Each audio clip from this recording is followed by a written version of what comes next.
time, I'll introduce the board of directors, the board facilitator, and Amy and Fazell.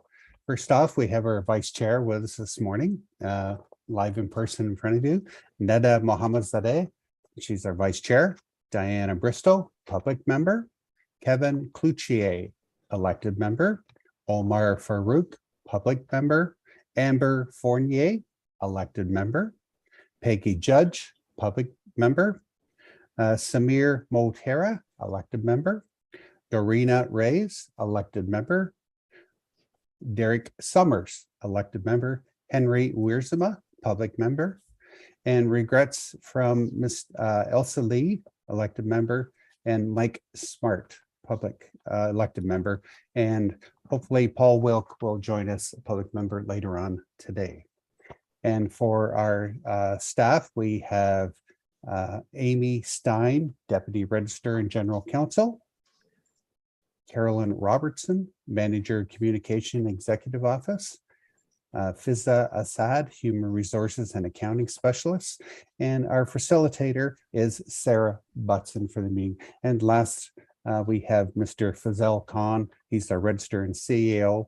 And I am Stephen Kinsella, Chair, Public Member. And I would like now to do our land acknowledgement. We acknowledge that this meeting is taking place on the traditional lands of the Anishinaabeg people. The Anishinaabeg include the Odawa, Ojibwe, and Potawatomi nations, collectively known as the Three Fires Confederation. We are dedicated to honoring Indigenous history and culture and committed to moving forward in the spirit of reconciliation and respect with all First Nations, Métis, and Inuit people. I come from Irish ancestry, and my parents were born here, and they were both Irish and English. I will endeavor to carry myself with gratitude and humility as I work, learn, and live in this area. And I would like to note that the registrants joining us can use this session as self-directed continuing education hours for the amount of time that you attend. And I will turn it over to Sarah. So thank you and welcome everyone. So today's meeting is being run as a hybrid meeting. We have some folks in the college office as well as many members joining us online. A quick reminder for folks that in terms of our meeting norms, for folks to try to mute themselves when not speaking, to minimize your background noises behind you. We'll encourage folks to use the virtual hand to get on the speakers list should you have a question throughout the day. An additional reminder related to a couple of the participatory methods we'll use today. One is that throughout the meeting, we may test for consensus. So a reminder that we use the high five method for consensus. So we will ask you to show us either a 5, meaning you love it, a 4, meaning you can live with it, a 3 or a 2, meaning you have additional questions, and a 1, meaning you do not like the idea. From there, we will move into motions where we will ask folks to first, second, and then all in favor or show whether you dissent. And we'll be using that method throughout the different sections of the day. So with that, I think those are all the beginning pieces for the day. I will pass it back to Stephen Kinsella, the board chair, to take us through the conflict of interest declaration. Thank you, Sarah. Are there any conflict of interest regarding the meeting today that anyone's aware of? Does anyone have anything to declare? Not seeing any. Move to the adoption of the agenda. Okay. Thank you. And now, are there any amendments to the agenda at all? Not seeing any. Would anyone like to make a motion to adopt the agenda? Henry? Peggy, second. Are there any dissenters to the agenda at all? Okay, not seeing any. All in favor? Carried. Okay. Now we'll move on to the draft minutes of the May 28th, 2022 meeting. Thank you, sir. Does anyone have any amendments to the minutes?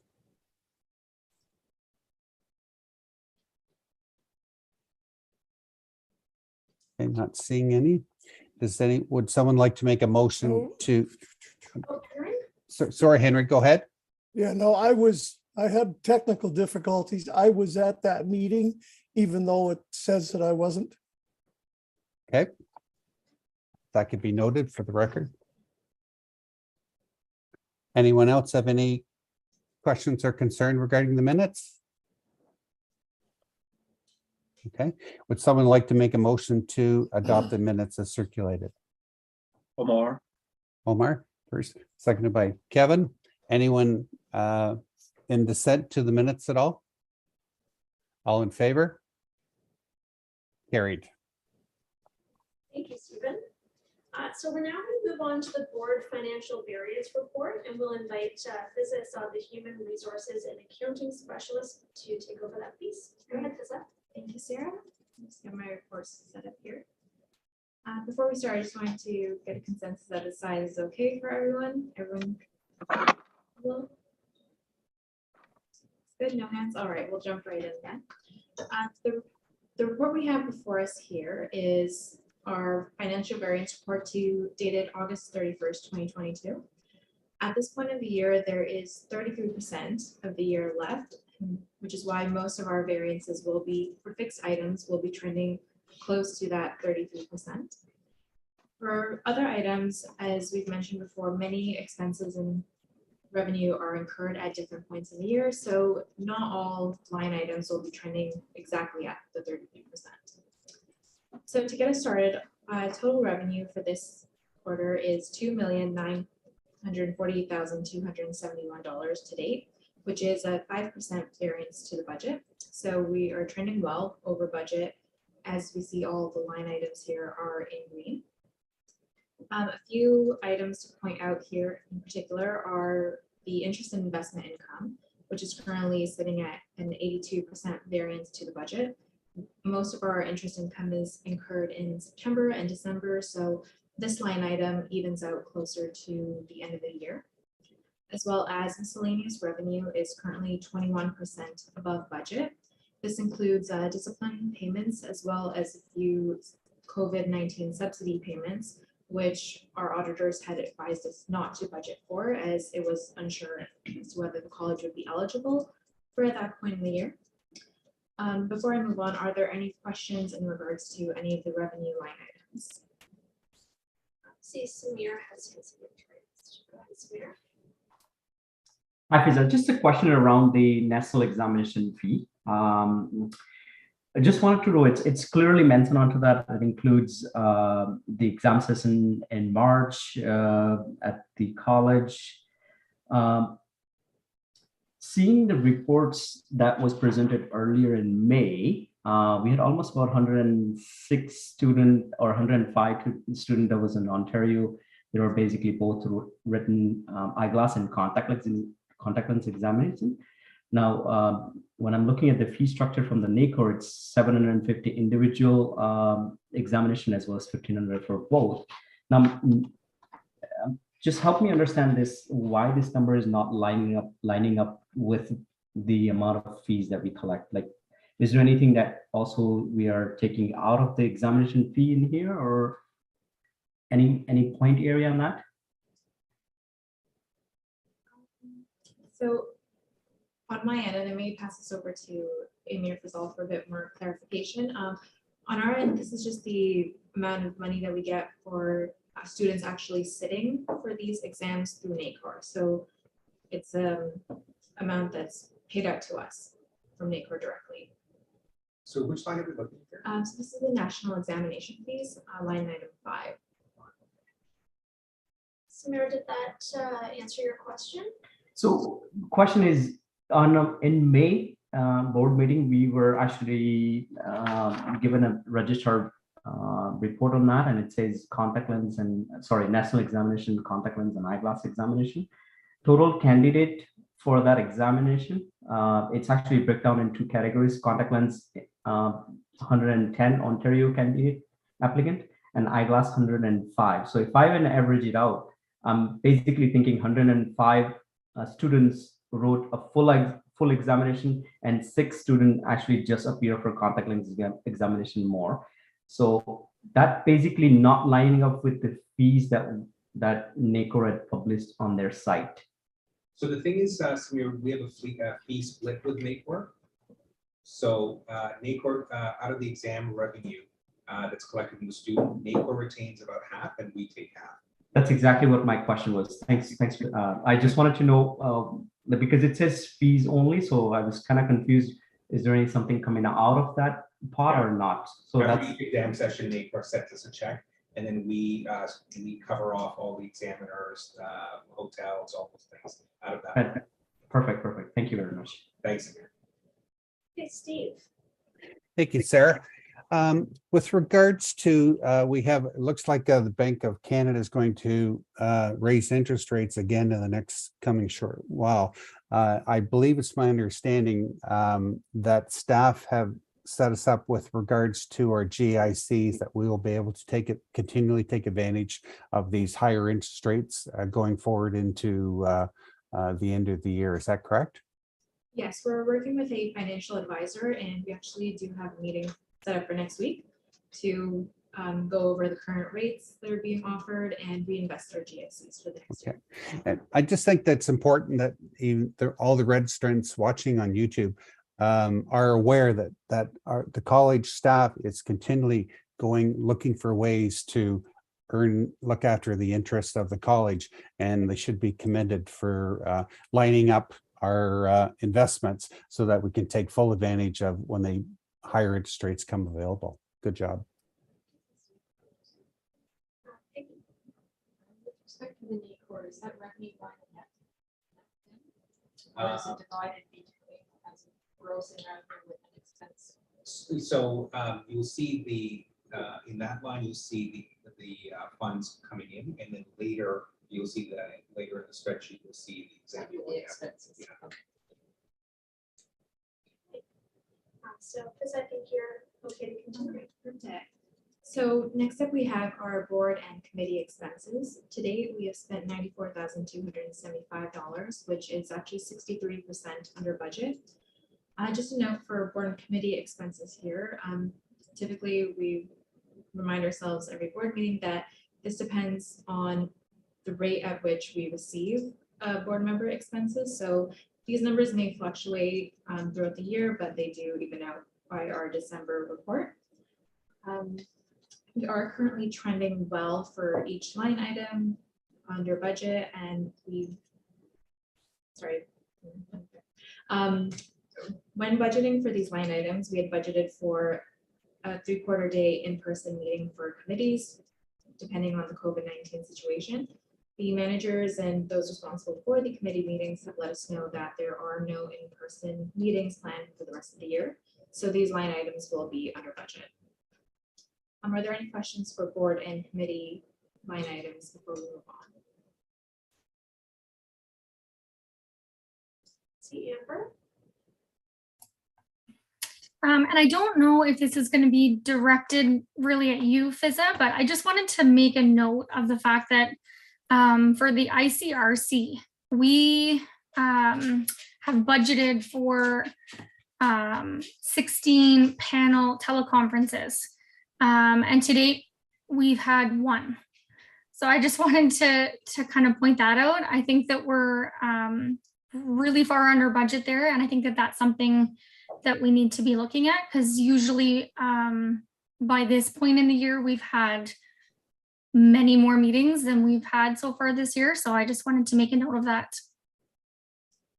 Thank you, Amber. And of course, the trends are always taken into account when we're budgeting for the next year. So if we see that there's a change in activity, we do take this back to the managers and to the committees to determine what we should be allocating for the next year. Okay, so we'll move on to operations and administration. So for operations and administration, to date, we've spent $1,621,616, and we are currently coming in at 42% under budget. We're trending fairly well for most line items here. There are a few that I wanted to highlight. External relations, line item 27, is currently 88% under budget. We had a few planned in-person events for Q2 and Q3 of this year in spring, which did not take place, and they were virtual instead. However, we will have some more activity in Q4 with conferences such as CNAR and board and staff member attendance at various events. So this line item will be adjusted towards the end of the year. Investigator cost line item 30 is currently 95% under budget. Investigator, this line was budgeted a bit higher than previous years for 2022, as there was a lot of activity in 2021, which warranted the use of investigators. However, this year there have not been as many complaints received from insurance providers, and there are fewer matters which actually required external investigators. There may be an uptick in activity towards the end of Q4. However, we do maintain these trends when budgeting for the next year.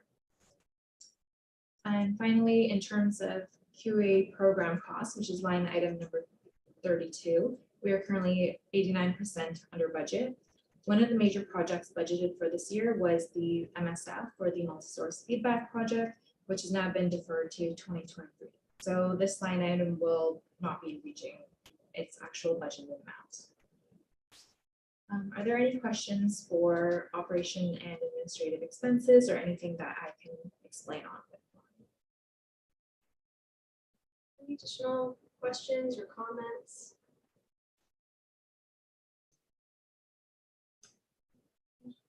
Now, I'm also hearing that there's some difficulty hearing us at the remote end. Is that still happening? Stephen, are you able to hear us okay? Yeah, barely. Could you speak a little louder, please? Yeah, so, okay, so there's trouble sort of broadcasting sound, I guess. The people on Zoom are having a hard time hearing the boardroom. Yes. Okay. I'm just gonna see if we can pump up the sound a little bit. Is that any better? That's a little better there. Yes. Okay, perfect. Thanks, Carolyn. Okay, so it doesn't seem as though there's any additional questions or comments, feedback on the variance report. Can we do a show of consensus before we move to a motion on the report? And I'll look for. Just scrolling through, it looks like everyone. Okay, so Stephen, I will pass to you. Thank you. Someone like to make a motion to approve the financial variance report as presented? I'll make the motion, Derek. Derek, thanks, Derek. Seconder, Samir? Samir. Any dissenters? Not seeing any. All in favor? Carried. Okay, so we are now scheduled to take a break for 15 minutes, and then we will return back with the variance reports. So, quick question, since we had a bit of an extended break trying to figure out tech just earlier, is there a desire to keep moving forward on the board's part? Push the break off for a little bit longer? I'm good with keeping going. Mr. Chair? Yes, so am I. Okay, Okay, perfect.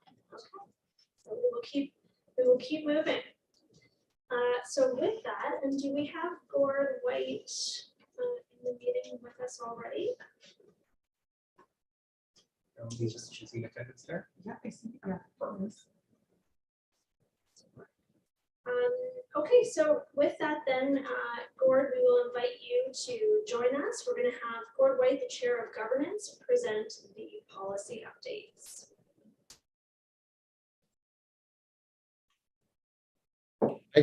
Thanks, Sarah. So as you know, the Governance Committee carries out regularly scheduled reviews of all the policies in the Governance Manual to make sure they're up to date. There are 3 policies that are before us today, and these, for their scheduled content review, the committee is proposing that the status quo with respect to all 3 policies be kept.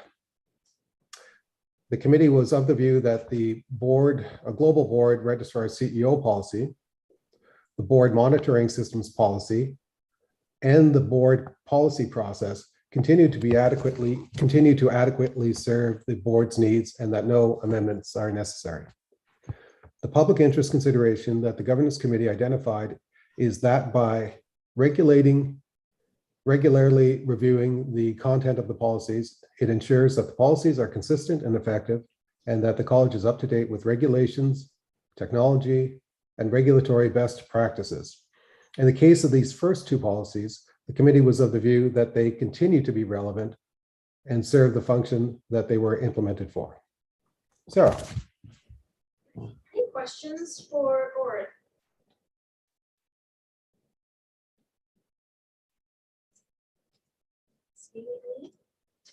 With respect to the public interest considerations that were identified by the committee, are there any other points of consideration that members would like to raise?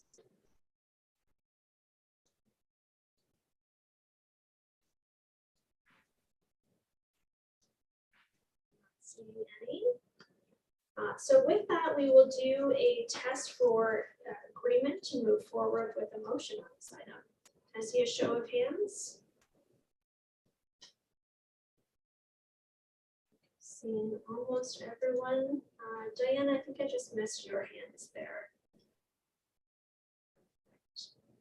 Good. Okay, so Steve, I will pass to you. Thanks, Sarah. And the motion that we're looking for is to approve the Global Board Register CEO Relationship Policy 3-01, the Board Meeting Process Policy 4-22, and the Board Monitoring System Policy 4-25, with no amendments as recommended by the Governance Committee. Do I have a mover on that? Amber? Seconder? Derek? Do we have a seconder? I'm sorry, I couldn't see. Derek? Yes, Derek. Thanks, Derek. All in favor? Any dissenters? Carried. Thank you. Thank you. So we're going to move on to the technology and cybersecurity policy, and I will pass back to Gord. Thanks, Sarah. Next policy is the new technology and cybersecurity policy. Earlier this year, the college indicated that it planned to improve its performance with respect to standards 411 of the 2021 College Performance Measurement Framework, which it only partially met last year.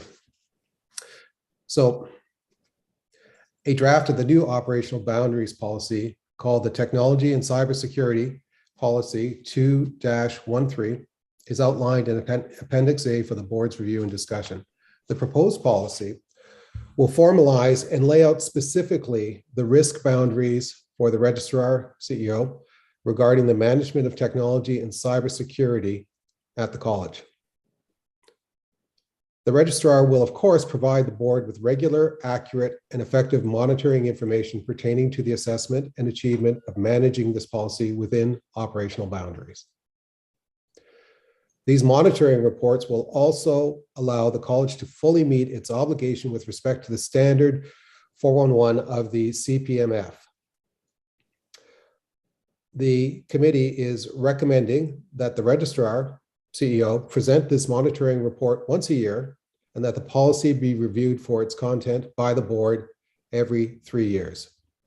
The public interest considerations of this policy serve an important purpose in confirming that the board is fulfilling its duties and responsibilities, and that the appropriate processes are in place to ensure that they are giving due diligence to planning and oversight over the college's technology and cybersecurity. It will also help identify and analyze potential risks before they negatively impact the college. Sarah. Thank you, Gord. Feedback or questions on this item?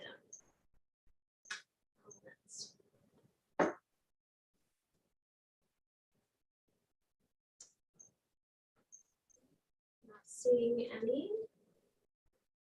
Okay, any additional public interest considerations that folks would like to raise beyond what was identified by the committee?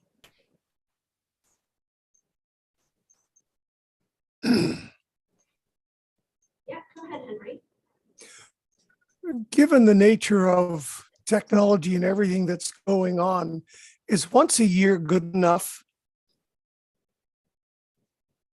That's a great question. Amy,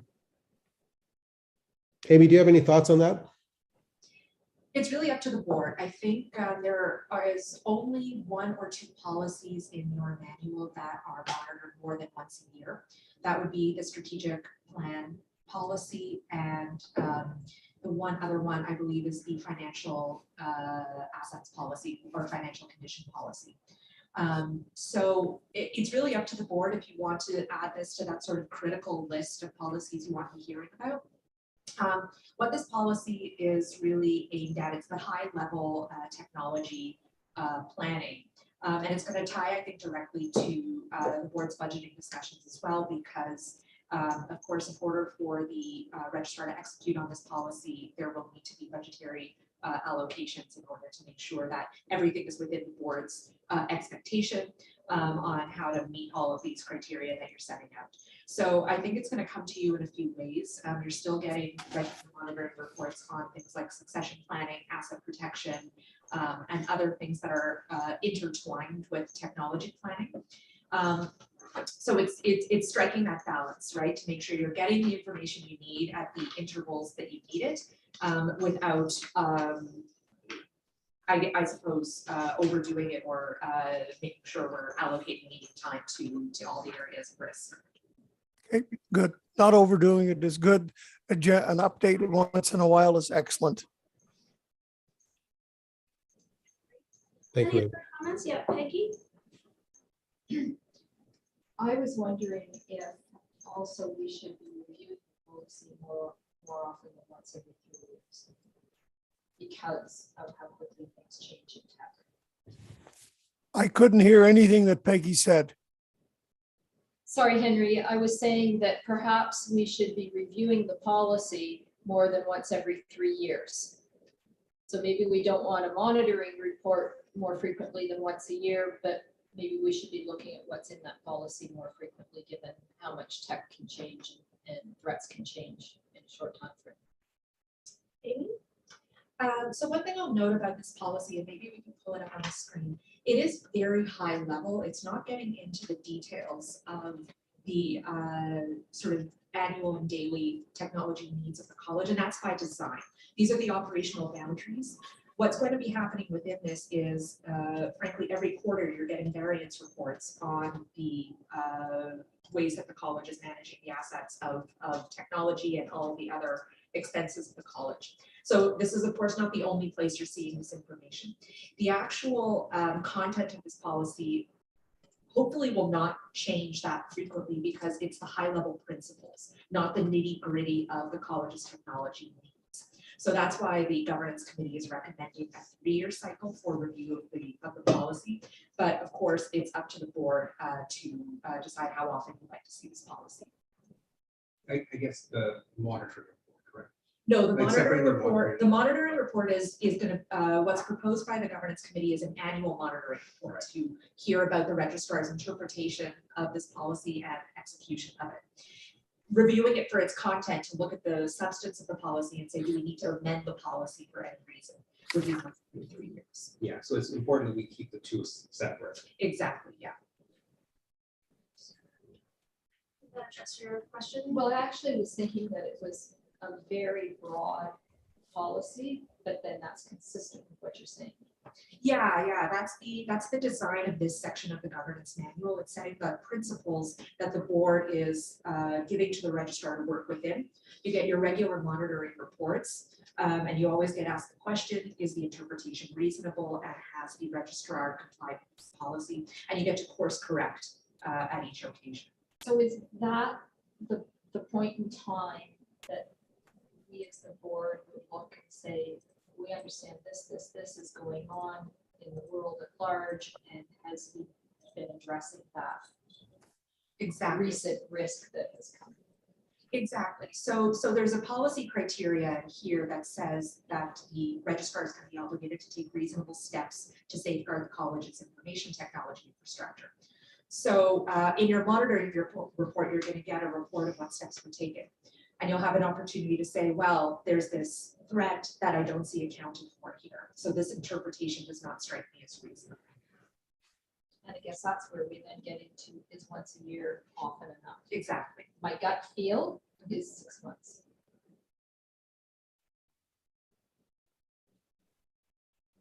They totally open to giving it a go. I don't think you'll see a big difference in the report every 6 months because we're kind of. Most of the time it's going to be fine, but it does mean that if there is something going on, it's at the table for discussion more frequently, but that's just a suggestion. Any How other other thoughts people feel or, about that. thoughts or comments related to this issue? Timing?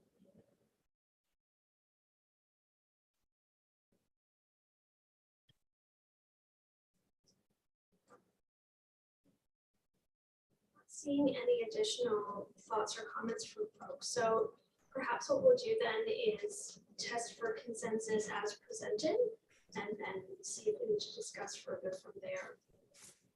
So with that, let's see a show of hands to do a test for consensus with the report as presented to move forward on a motion.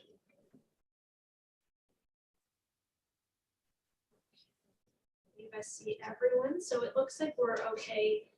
We've reached consensus and could move to a motion on this one. So, Stephen, I'll pass to you. Thanks, Sarah. And the motion that we'd be seeking is to approve the technology and cybersecurity policy as presented. Do I have a mover? Derek? Second? Kevin? All in favor? Any dissenters? Not seeing any. Carried. Thank you. So we'll move on now to the board code of conduct monitoring report template, and I will pass again to Gord. On October 5, 2020, the board approved the board policy development policy 4-24. The board requested that the board monitoring achievement report templates be created for each of the 8 policies to be under review for the next 2 years. Here for your review is the final template of this series, the board code of conduct. Template has been broken down into sections, making it easy to fill out this information. With respect to the last 2 columns, the board will be able to review and discuss any deficiencies and recommendations to determine how to achieve compliance with this policy.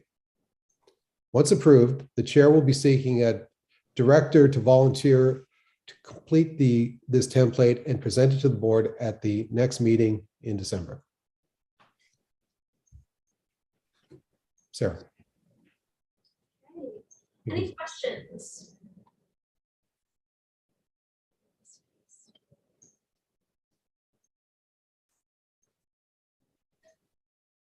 Okay, go ahead, Henry. If you could bring up Appendix B, 6.1.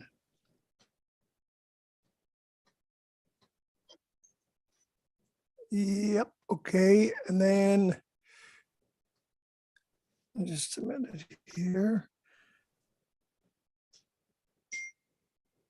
Okay, anyway, there's one line there where the board, this is just a comment, where the board has to be familiar with the RHPA and Opticianary Act. Now, from a public member, that's a pretty formidable task in terms of getting a handle on that thing. Whether we need that, I really even don't know that. But is there such a thing as a summary or something, you know, of those particular documents that's, I mean, basically board members are supposed to be familiar with that, correct, Gord? That's true. So I'm just asking, is there a way of a board member? Because I mean, I'll be honest with you, when I started, I didn't have a clue. I mean, I still had to look up what RHPA was in terms of, which I've got a nice big log of that. But anyway, it's just out for general comments. thoughts or comments? So Henry, sort of like a condensed version of high-level key points. Is that sort of what you're talking about? Well, if it's possible to do that, to make it helpful for particularly a public member. Okay, I think your opticians, I'm sure, are generally familiar with this material, but as a public member, that's not the case. Well, I can tell what the process is with the governance committee in and of itself. There's lots of interaction between different players in the college that provide information, provide analysis and advice, and there's a lot of interchange back and forth. So I think it is it's pretty vigorous, the attention that's been put on this this kind of documentation. Yeah, I'm not going to argue that with you at all, Gord. I'm sure that you've done due diligence as far as that goes. I'm just thinking more of kind of like, how do I get a handle on those two documents in an easy way, or is it even possible?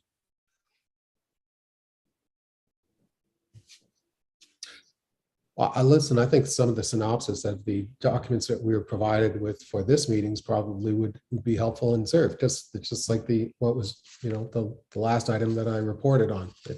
It provides a direction, gives some ideas, and there's opportunity for discourse on it between the board members. I think that's pretty effective. Derek, did you have something to weigh in on this piece, or a separate question? Sorry, sir, I could barely hear you. I think you said, do I want to weigh in on this piece, or do I have a separate question? That's right. Mine's a separate comment and question for Gold, so I can wait till this is done. Okay. Any thoughts or comments with respect to Henry's comment?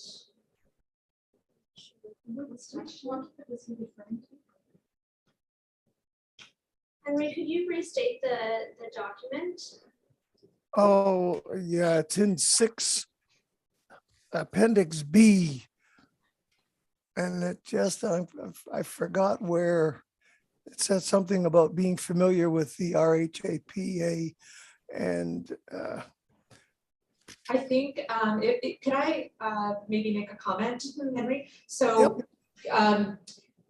in looking at the code of conduct itself, so obviously today we're looking at a template to help the board monitor its own compliance with this code of conduct. And there is a provision of the code of conduct, I think it's paragraph 5B in the code of conduct itself, that talks about that that's the one. Committee members are going to demonstrate accountability, diligence, and competence by acquiring, applying, and maintaining knowledge of applicable legislation, including the RHPA and Opticianry Act, bylaws, policies, and procedures of the college. That's it. If I'm correct, I think you're saying that's a tall order, and how does a board member, especially a public board member, make sure that they're complying with this obligation? So I think, and hopefully the experience of board and committee members has been that we don't leave you hanging out to dry in your meetings, that if there's any legislative considerations that you need to be aware of when you're making a decision, that we highlight those for you and bring them to your attention. So for example, if you are sitting on a panel of the ICRC, you're typically given information about possible decisions and outcomes that you have the authority to make, and you're supported in that. Similarly, if you're sitting on a committee like registration and you're making a policy decision, the relevant legislative provisions will be brought to your attention.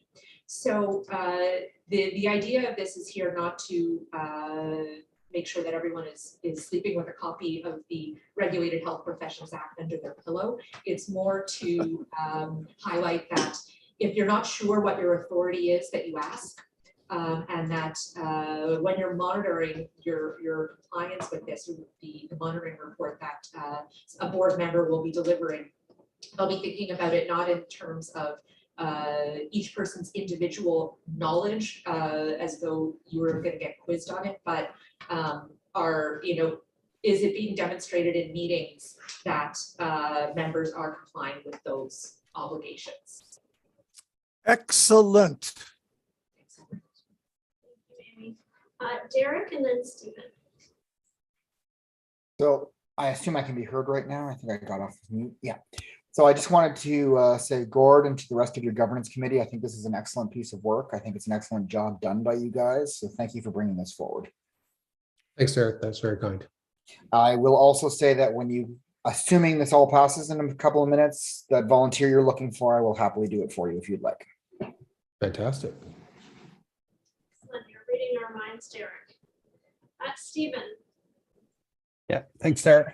Just in regards to Henry's question there, when the orientation classes are offered to new board members, in particular the government appointees or public members, whatever term we want to use towards them, could that section that regarding the acts just be sort of highlighted by staff in the original orientation training, just to show what they are, if that would assist some people?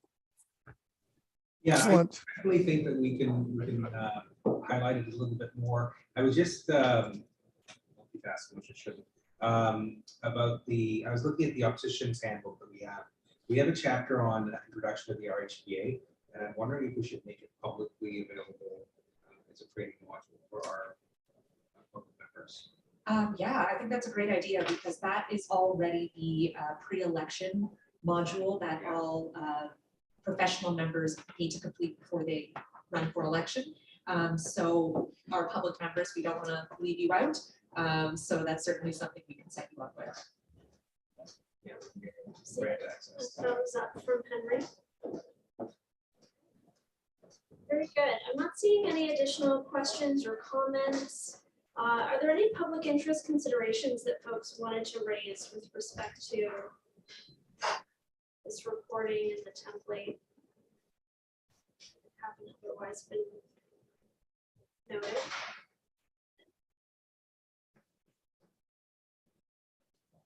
Not seeing any. So let's move forward then with a show of consensus on the report template.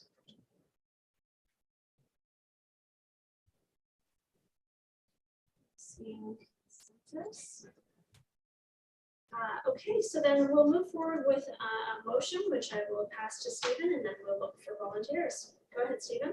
Thank you, Sarah. And the motion that we're seeking is to approve the proposed board code of conduct monitoring report template as recommended by the governance committee. Do I have a motion? Samir, Omar? I believe. Second? Omar? Derek? Okay, all in favor? Any dissenters? Not seeing any. Carried.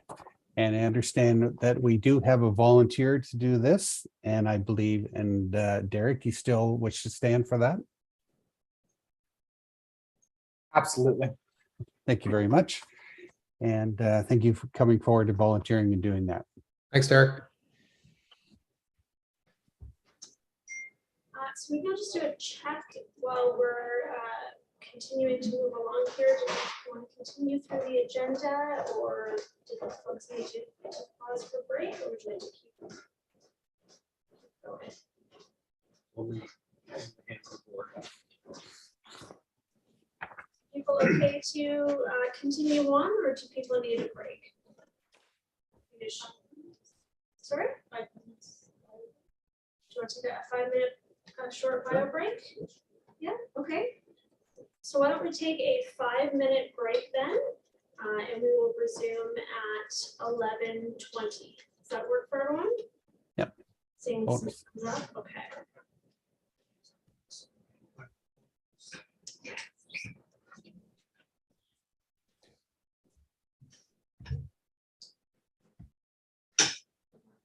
Here.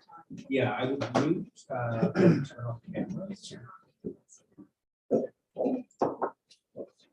So then from here, do you want to go straight to lunch, I guess? Where are we? 12:06 for lunch, Yeah, yeah. I think even for early, let's break We'll for just break lunch. for lunch, Yeah, yeah. you go through every policy criteria like that. Is that the people do? You know what, I usually, depending on how dense the document, I tend to assume that they've read it. Yeah. And then go with highlighting some key points on the document and then circling back with questions. So up to you kind of how you want to approach it.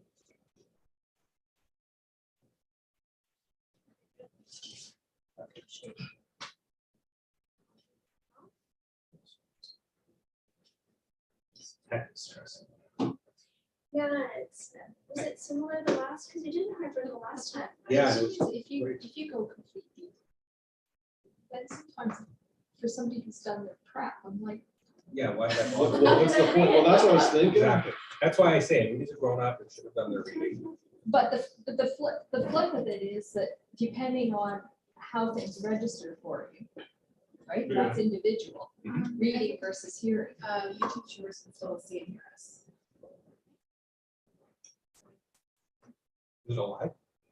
Yeah, on YouTube, yeah. But is it live? Are they seeing?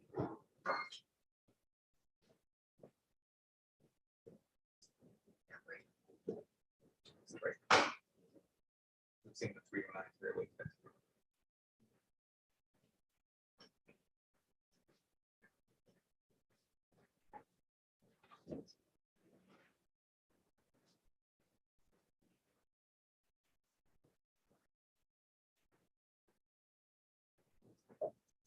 So it's synchronous? Yeah. So we have microphones on.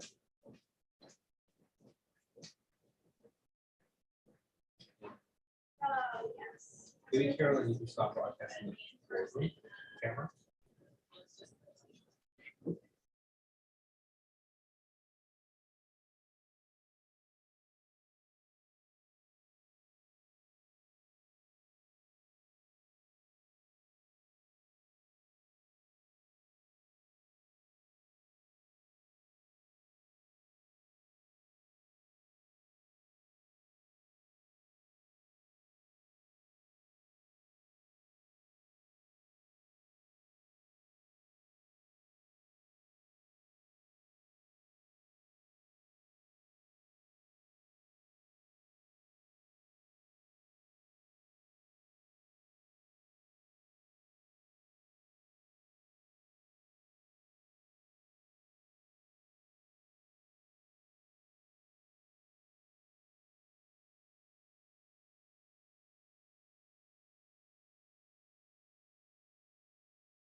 I'm not hearing anything. Hello? Henry's not hearing anything. Oh, Are you hearing us now? Yeah, that's good. Now I can hear you. Okay. yeah, that's better. Okay, perfect. So I was just welcoming everyone back. Hopefully you can hear us okay now. It looks like most folks have joined us, maybe a few trickling back. There's Derek, just Amber, and maybe Diana. Moment, and then we'll.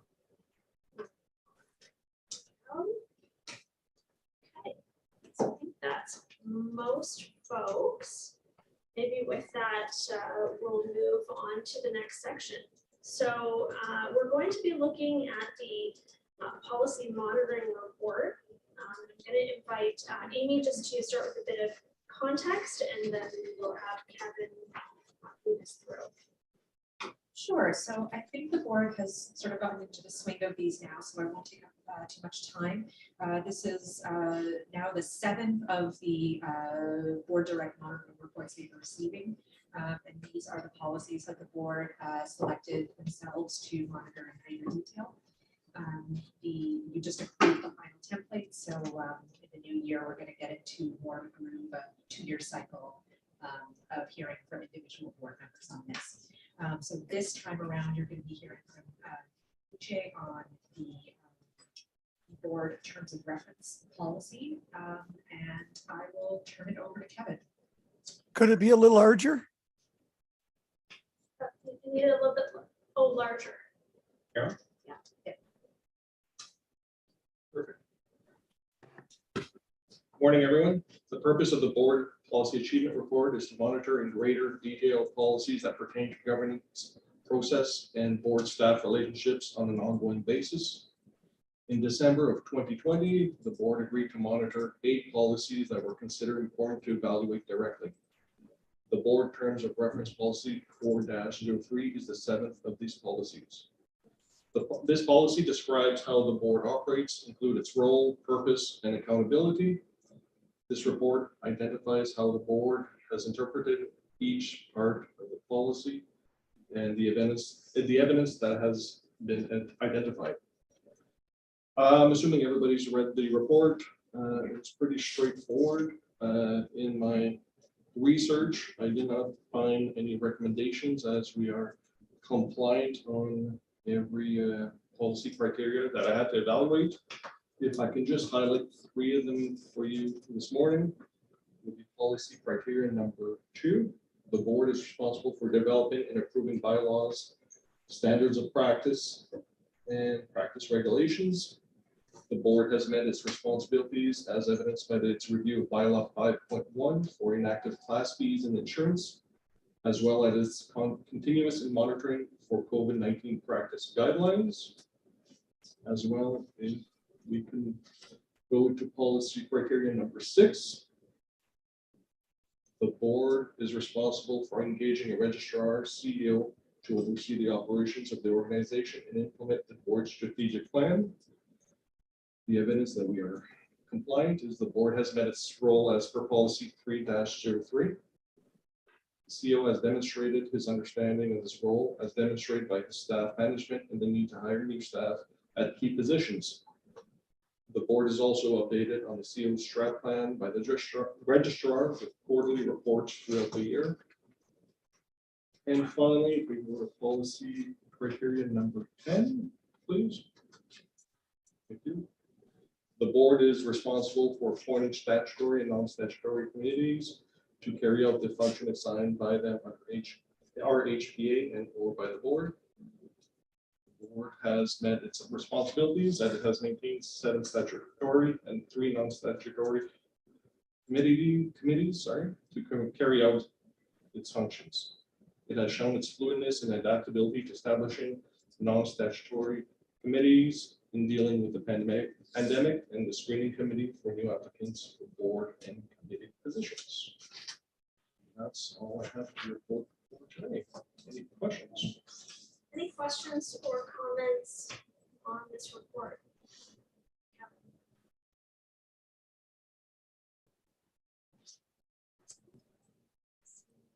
shaking heads and no hands, so I think we have no questions. Any action items from anyone that was not identified? Omar. Yeah, I just have a comment. I just want to commend Kevin for providing a good overview and context regarding the key themes, in regards to the impact of this whole process here. Thank you, Omar. Anything else that anyone wanted to know? Let's see, Annie. Okay, so we don't need a motion on this one, but we'll just do a test for agreement on the report itself. See a show of hands, consensus on the report. Those folks at Dorina just missed your hands. There we go. Okay, so that's everyone. Thank you, Kevin, for that presentation. I will now pass over to Fazal Khan, the registrar, to take us through these monitoring reports. Go ahead, Fazal. Okay, thank you. Oh, that's right. Well, just give a bit of context before I pass to you. I passed to you too early. So I just want to give a reminder for folks about how the monitoring reports work and the purpose. So we have a system in place to periodically check in on each one of the board's governance policies to make sure that they're achieving the desired results. So when the registrar brings forward a monitoring report on an operational boundaries policy, the board is asked two main questions. The first is, was the registrar's interpretation of the policy reasonable? And the second one is, did the registrar comply with the policy as reasonably interpreted? And a reminder that the feedback that the board provides will inform the evaluation of the registrar's performance and by consequence, the organization's performance. So we will have Fazal give the overview of the report, and then I'll ask back to the board those two key questions. And we will do a motion against those two key questions as well. So with that, I will now pass to Fazal. Okay. So the first document is something that's probably very familiar to everybody. We've been looking at it sort of for the last almost 3 years now.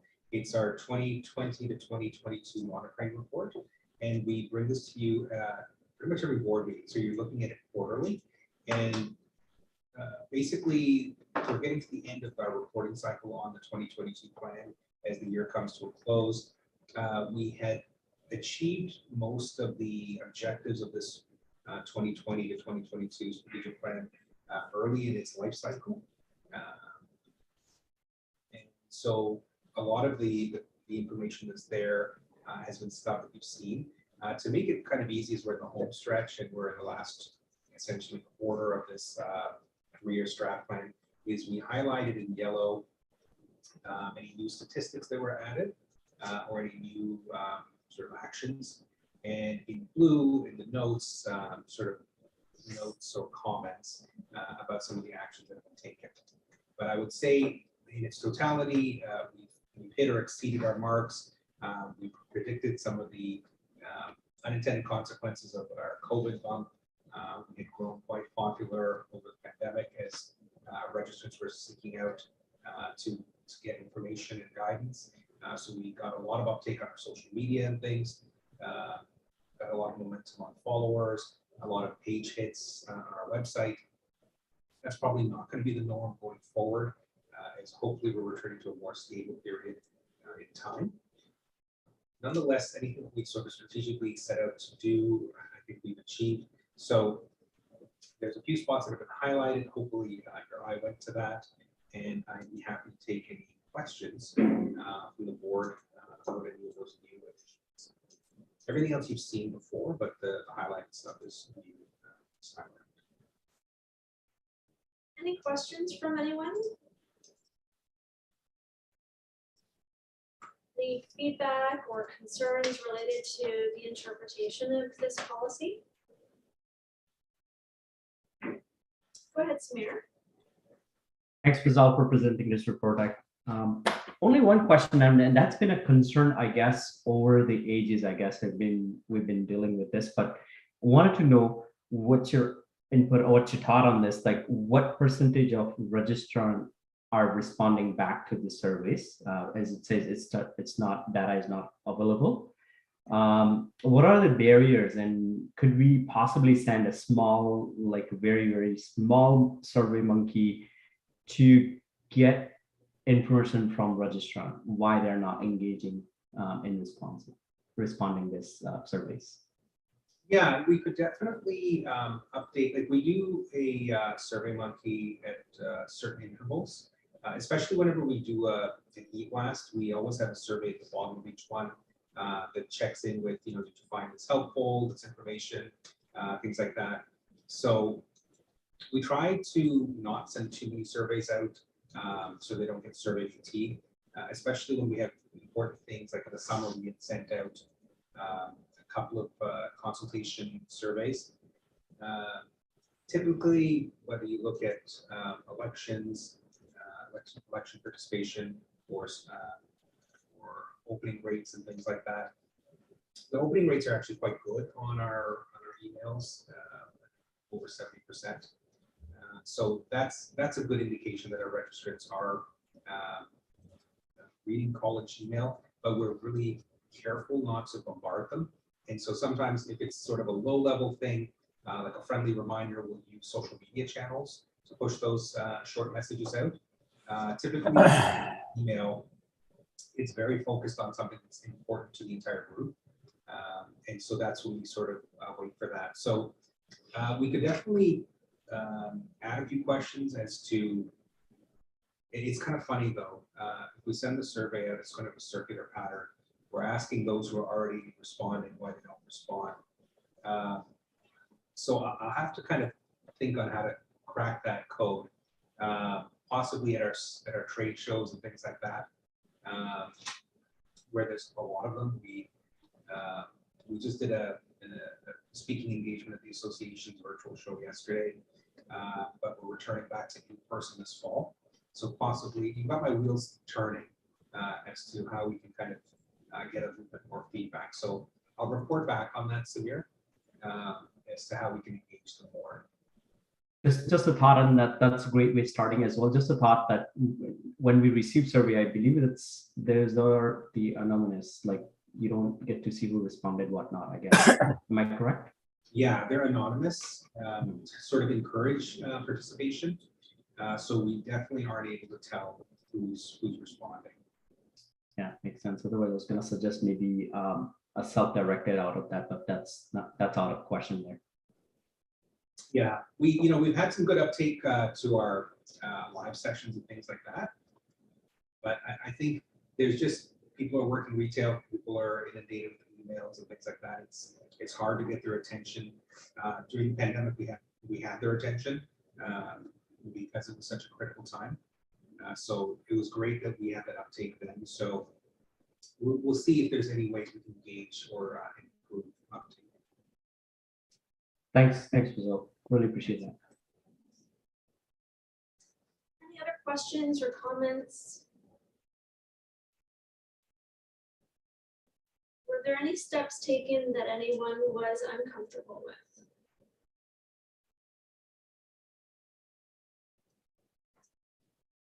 Not seeing any. Okay, so with that, let's do a test for consensus on approval of these, the interpretation of this policy, and then we'll move to motion. Show of hands for consensus. We have it. So Stephen, I will pass to you for our two motions on this one. Thank you, Sarah. And the first motion that we're looking for is that the board approve that the registrar's interpretation of the policy was reasonable. I have a mover. Amber. Henry. Seconder. Say Amber. Amber, thank you. All in favor? Any dissents? Carried. Henry, are you dissenting or?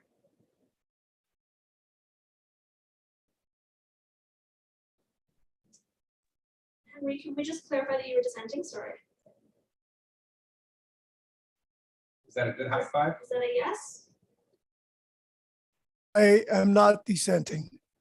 Okay, thank you, Henry. Okay, and the second motion that we're seeking is that the board agrees that the registrar CEO complied with the policy. Mover? Derek? Second, Samir? All in favor? Any dissenters? Carried. Okay, thank you. So we'll move on to the asset protection policy monitoring report. And we will hear from Fazelle again on that. Same as the last report, for this one, we will ask the questions around whether the registrar's interpretation of the policy was reasonable, and whether the registrar complied with the policy as reasonably interpreted. Similar to the last issue, the feedback will inform both the evaluation of the registrar's performance as well as the organization's performance.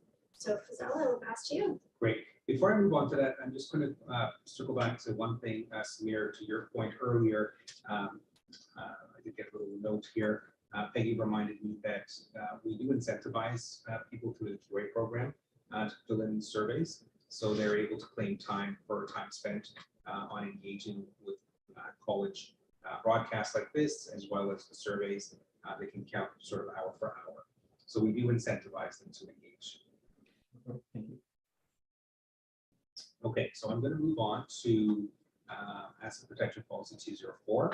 So I believe this might be something new that the board is seeing. This is a relatively new policy. So I'll go through with a little bit of detail.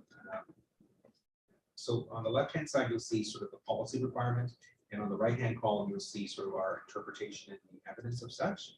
And then it'll be up to you to determine if that is adequate evidence and whatnot. So risk management and insurance. You've got the policy and all the requirements attached in the appendice. So risk management and insurance, the college is protected for liability under the High Rock Insurance Plan. That's a program that's that all the regulators are part of.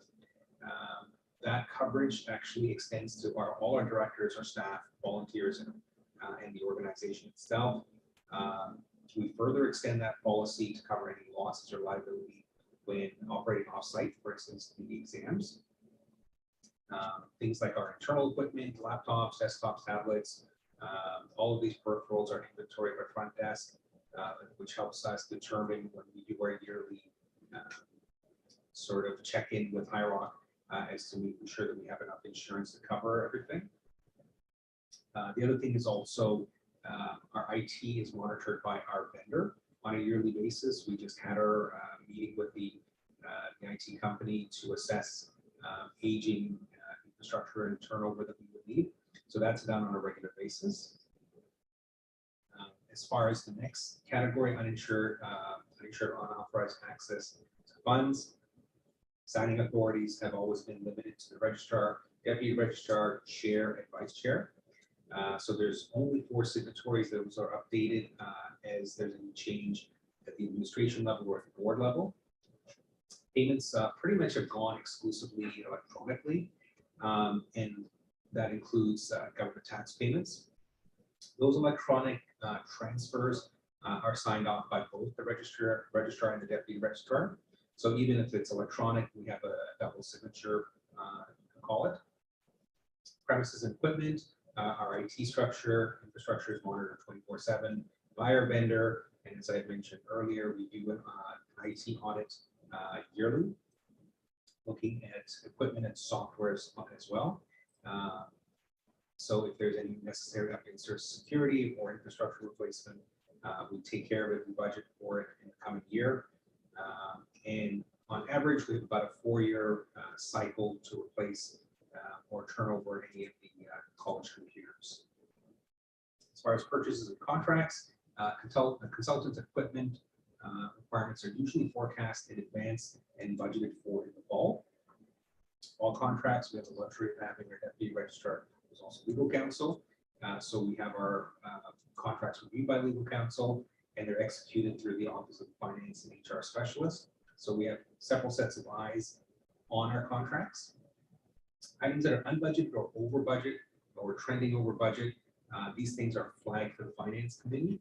It's not often, but if something's happening, we try to bring it up in one quarter. Purchases and contracts over 50,000 are sought through an RFP process. Intellectual property information files are all safeguarded in the cloud. We have multiple backups, and the cloud is Canadian, so that it's safeguarded against like sort of best practices for storing information. We have multiple levels of user access, so that only the appropriate staff have access to the appropriate information. IP is further safeguarded using non-disclosure privacy agreements that extend to staff or contractors and vendors. As far as monitoring independence goes, we have our day-to-day books looked at by our finance and HR specialists with a yearly independent audit of our finances through an external auditor appointed by the board. When it comes to HR, to further mitigate any risk at the HR level, where we see something of high risk to the organization, we go external for legal advice to an HR specialist where we feel that that sort of skill set would be helpful. As far as public image goes, we've always had 2 designated representatives for the organization, which is the board chair and the registrar, which creates consistency. There's training that we undergo under public relations. So we have a consistency in communications. As far as communications going outbound, all communications, social media content, website content are all reviewed by the communications team as well as legal in-house. So we've got several sets of eyes on that. Sometimes we'll also seek out some direction from our government and public relations consultants in crafting certain messages. And a lot of care is given in the use of the college's logo and brand, ensuring that it's used properly and consistently, and it's always professional in nature. As far as investment risk, adequate operational funds are held in the high interest savings account to meet our quarterly needs and our yearly cash demands.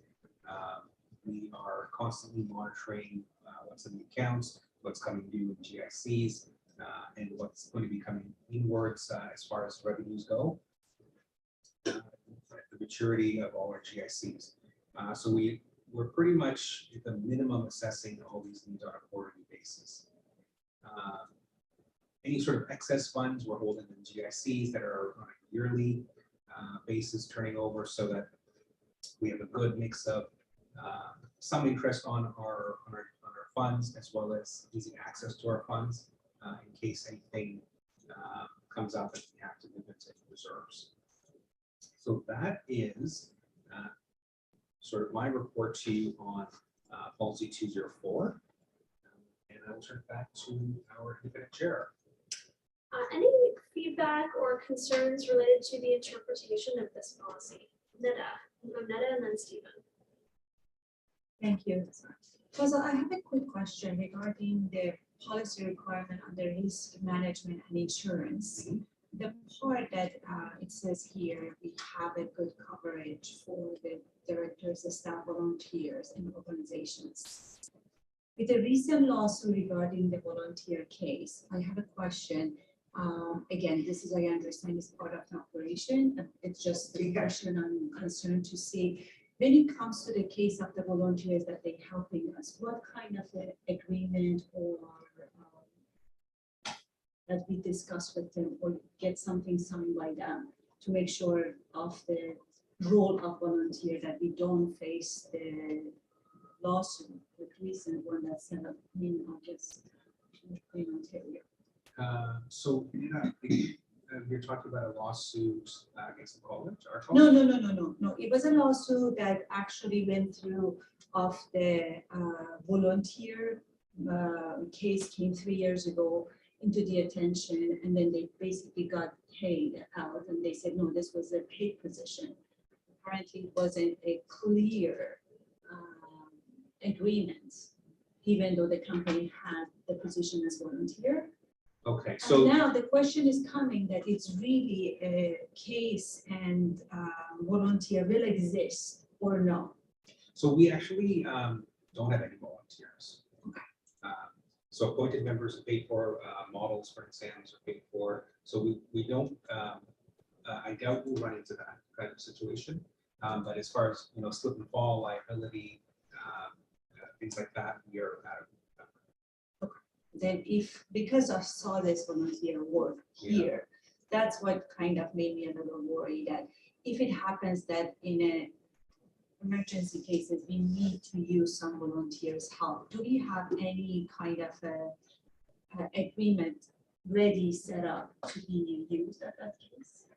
So I think because we can't kind of fathom what's coming forward, I think if we're going into a relationship with anybody we do engage, we have agreements that they have to sign, including non-disclosure and all of these things. So if we were engaging anybody, whether paid or not paid, we would get.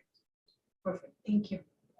And I should just point out that if there were ever a disagreement, whether it's a question of volunteers or someone's employment relationship with the college, if there were ever to be some type of legal dispute arising out of that, that is covered under the college's insurance, liability insurance. So if that would be a legal matter, if it were ever to be brought against the college, our insurance would cover the college's expenses for that.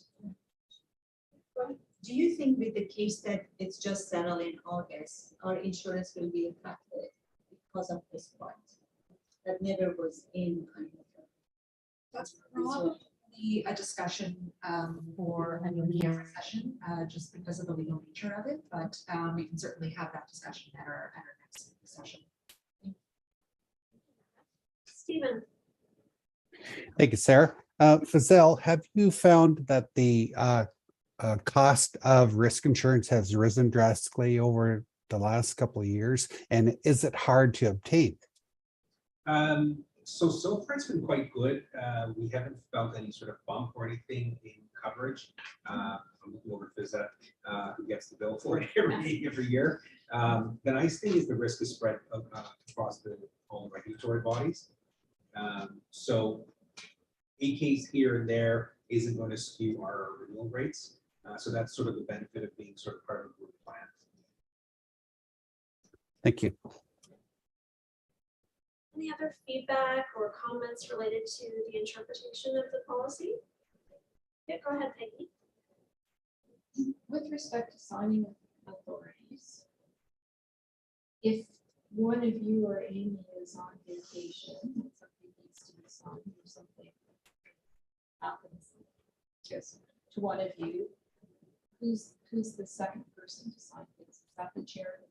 Yes, so we have 4 signatories, then we can go to the chair, vice chair. Yeah, for the college's funds. That's right. Yeah, so there's typically nothing that would require more than 2 sign-offs, and there are 4 signing authorities. That's right. Any other comments, feedback?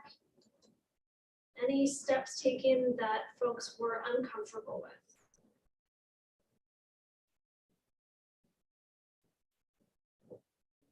Not seeing any. So we will do a test for consensus then on this report.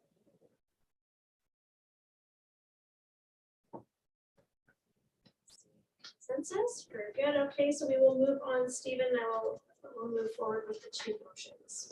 Thank you. The first motion that we're seeking is that the board approve that the registrar's interpretation of the policy was reasonable. Do I have a mover? Omar, Omar, second? I think I saw Netta's hand earlier. All in favor? Any dissenters? Not seeing any. Carried. And the second motion that we're seeking is that the board agrees that the registrar CEO complied with the policy. Do I have a mover? Derek, Derek, thank you, Derek. Seconder? Kevin, All in favor? Any dissenters? Not seeing any. Carried. so we will now move on to the Human Resources Parameters Monitoring Report. Same as the last two reports, we will be looking at was the interpretation reasonable, and did the registrar comply with the policy as reasonably interpreted? So I will pass to Fazal. Okay, thank you. So while this existed, this policy since 2011, it was revised in May of 2021. So you'll be seeing it sort of in this new revised format for the first time. So again, same format, policy requirements are down the left, interpretation and evidence is given in the right column, and the appendice C is the actual policy that speaks to sort of the requirements that are supporting this report. So as far as employee relations goes, giving some highlights, we do operate with a human resources policy consistent with all government legislation and all human resource standards and the values of the college.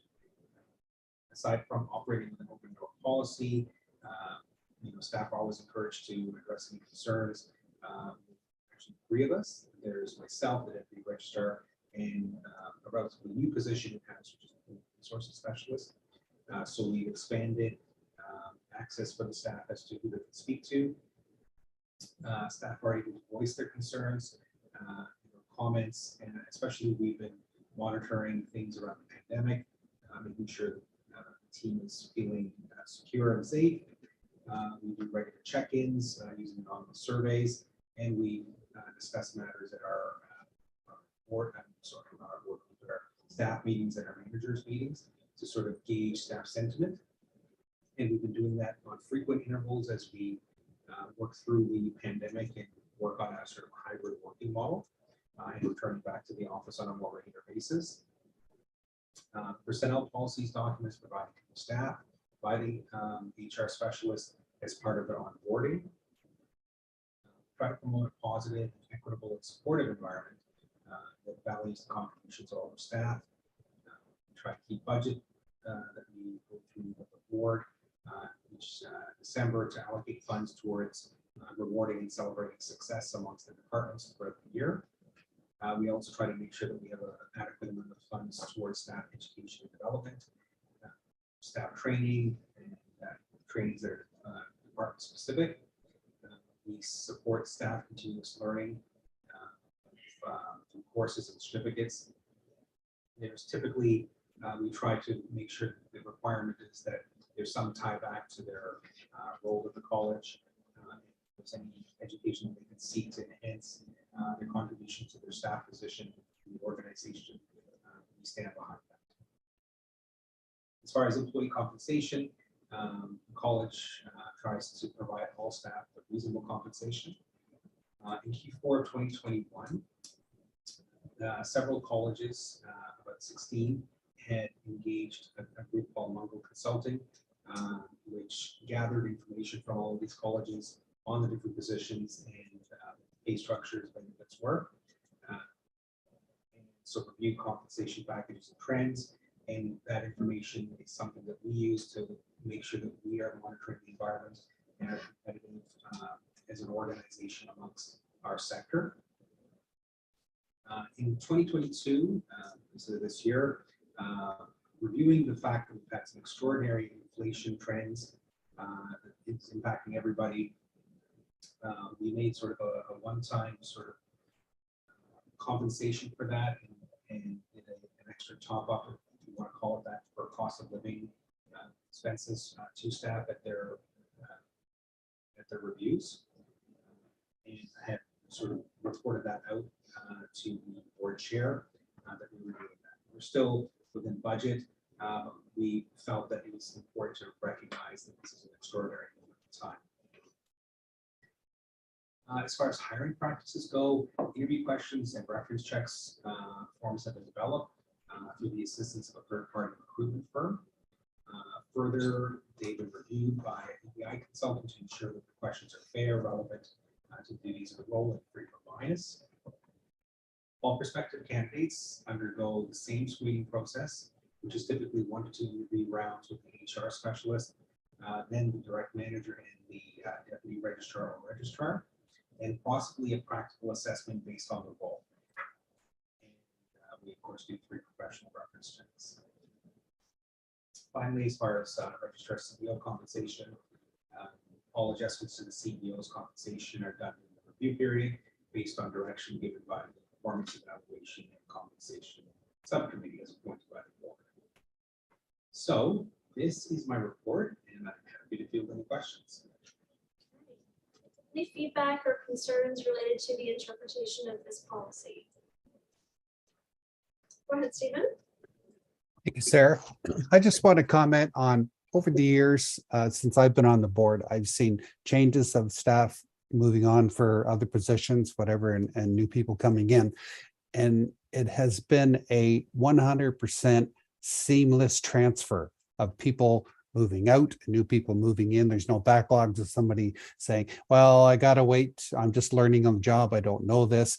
Everything is just is so well connected, and from staff working with board members and everything, it's just been seamless. And I think the college should be commended for that as a leader in this field. Thank you, Stephen. We try to make transitions as seamless as possible.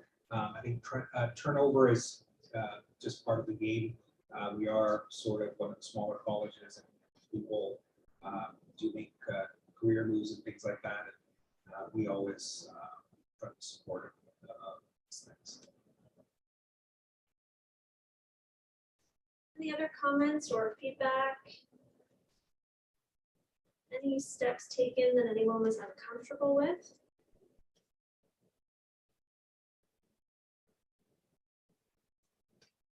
Not seeing any.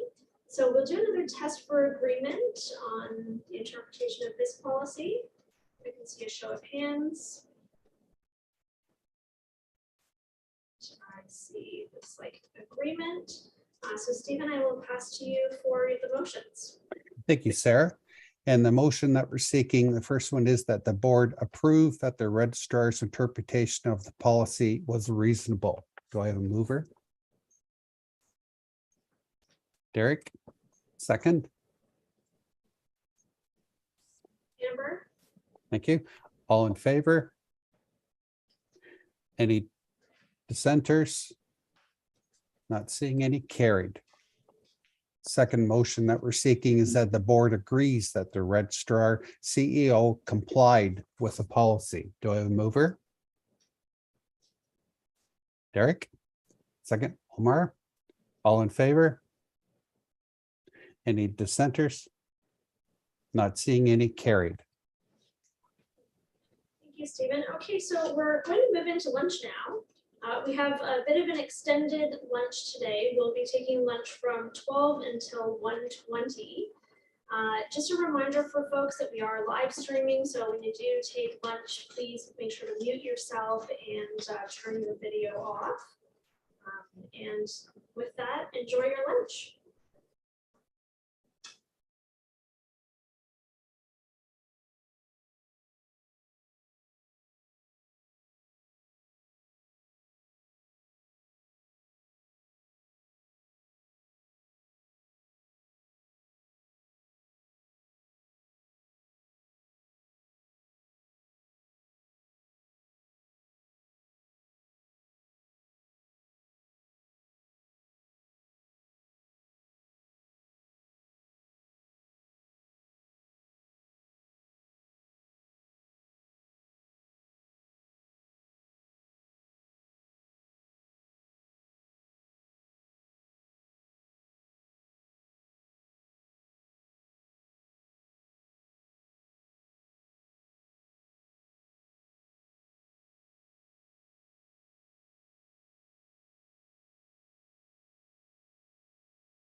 our last. Yeah.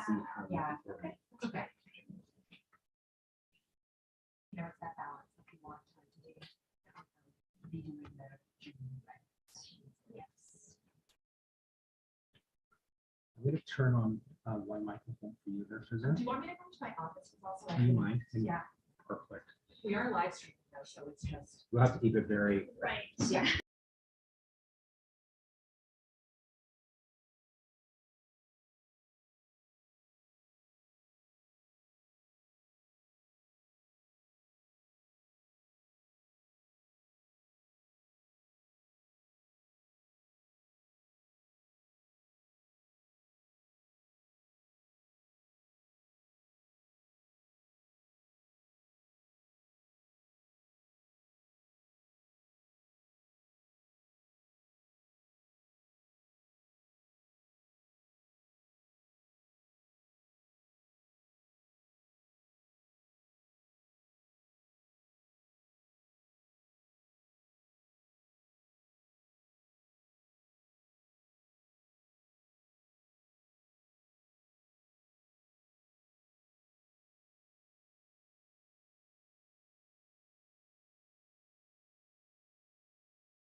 Test, test, test, test.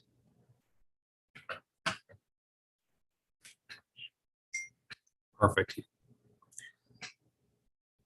Test, test.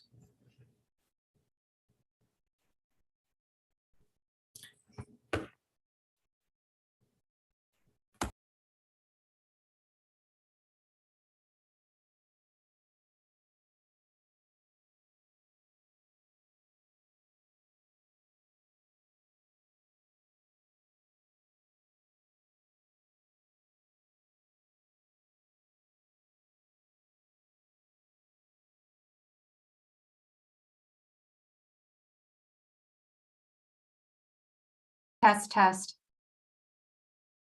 Testing, testing.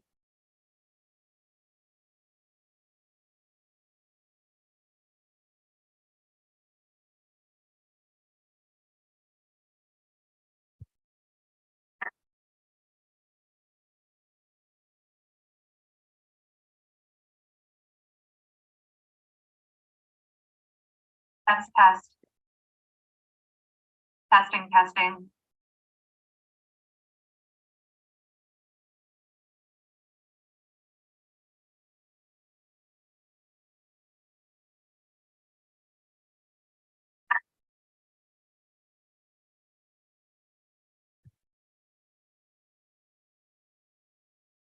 Test, test.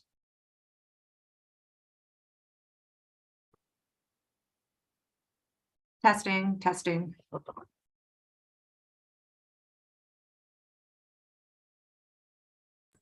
Thanks, Amy. Sounds perfect. Excellent.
Okay, so welcome back, everyone.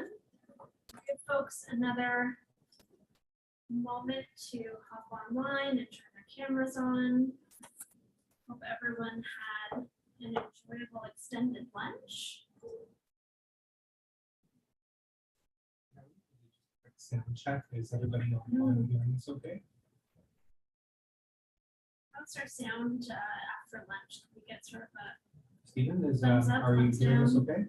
okay? Yeah, you're a little hollow. You just, I don't know whether it's just the microphone's not picking everybody up, but Okay, there, that's better. That's better. okay.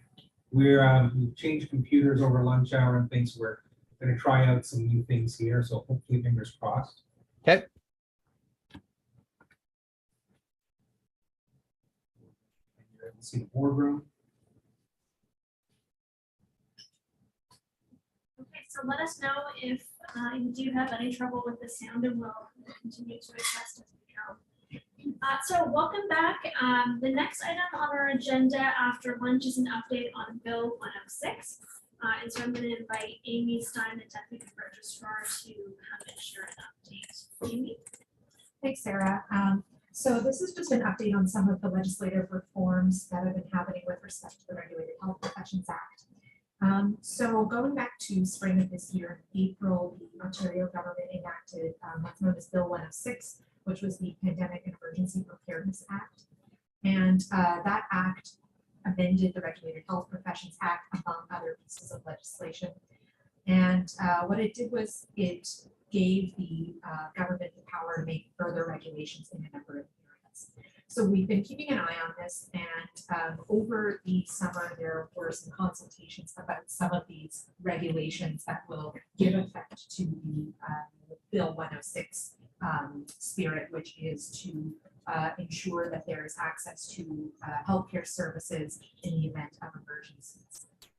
So the most recent regulation that's been circulated for consultations was put out on August 30th of this year with comments by September 2nd. So it was an abridged consultation process. And the regulation covers four main areas. So there are language proficiency requirements, Canadian experience requirements, time limits for registration decisions, and the establishment of an emergency class of registration. So just to give a brief overview, we just wanted to let the board know at a high level how this regulation might impact the college if it is enacted. And we did have a discussion with the registration committee. It's going to impact the registration department most of all. So a couple of things to note. The first two bullet points that you have in front of you, the language proficiency requirements and the Canadian experience requirements. On review, it didn't appear that these new regulations would impact this college significantly with respect to those areas, because our current processes are already compliant with the proposed regulatory sections. For example, this college already uses language proficiency tests that are mirroring what is accepted by Immigration and Refugee Services. And the our regulations don't require applicants to the college to demonstrate experience. The areas that will likely impact this college if this regulation is enacted are the time limit for registration decisions and the establishment of emergency classes for registration. So with respect to time limits, this would be essentially putting in place a time limit for the registrar to make a decision about whether an application for registration is granted or whether there's a need to send that matter onto the registration committee for its review. And that time period that's being proposed is 30 days. So in order to make sure that we're keeping an eye on this, this is something that could stand to have impact on the college from a resources perspective. So it's something we're monitoring to make sure that if this is enacted and goes forward, that we are able to comply with these time limits, and that we may need devoting some additional resources to that department. In addition, the establishment of an emergency class of registration. So this is something that all 26 of the colleges will be turning their minds to, and this is going to be a class of registration that will be temporary in the event of an emergency. So it's going to require colleges to determine the conditions when this class will become available and how it will work mechanically to register in this class on an expedited basis. And then where necessary for people to transfer to a general class registration, what that process will look like. So again, we're keeping watch on that because that will be something that is engaging with to make sure that we are enacting what the regulation requires. So I will pause there and happy to take any questions. Any questions for Amy on the draft regulations? I see Henry's hand. Go ahead, Henry. I don't know if it's just me, but Amy was fading in and out. When there was an echo, it wasn't, I mean, I got the gist of the conversation. That's not a problem, but the sound is far from good. Sorry to hear that, Henry. Is there anything, pardon me, that I can go over again? No, now you just spoke maybe closer to the mic, Amy. Okay. That, Sure that I'm a bit closer to the mic now. that's better. Okay. Okay. Thanks for that feedback, Henry. Maybe just a show of hands, does anyone need Amy to repeat anything that was just reviewed as part of the update?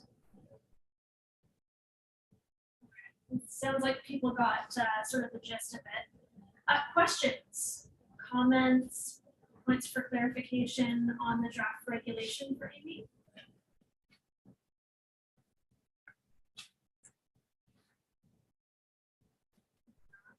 Go ahead, Stephen. Thanks, Sarah. Amy, is there any proposal put forward by, or even in backroom talks about the government fixing rates for registrants across all the colleges? To date, we have not heard anything being discussed in that area. No. Thanks. Thank you, Amy. That was just for information only, so no need for a motion or consensus with that piece.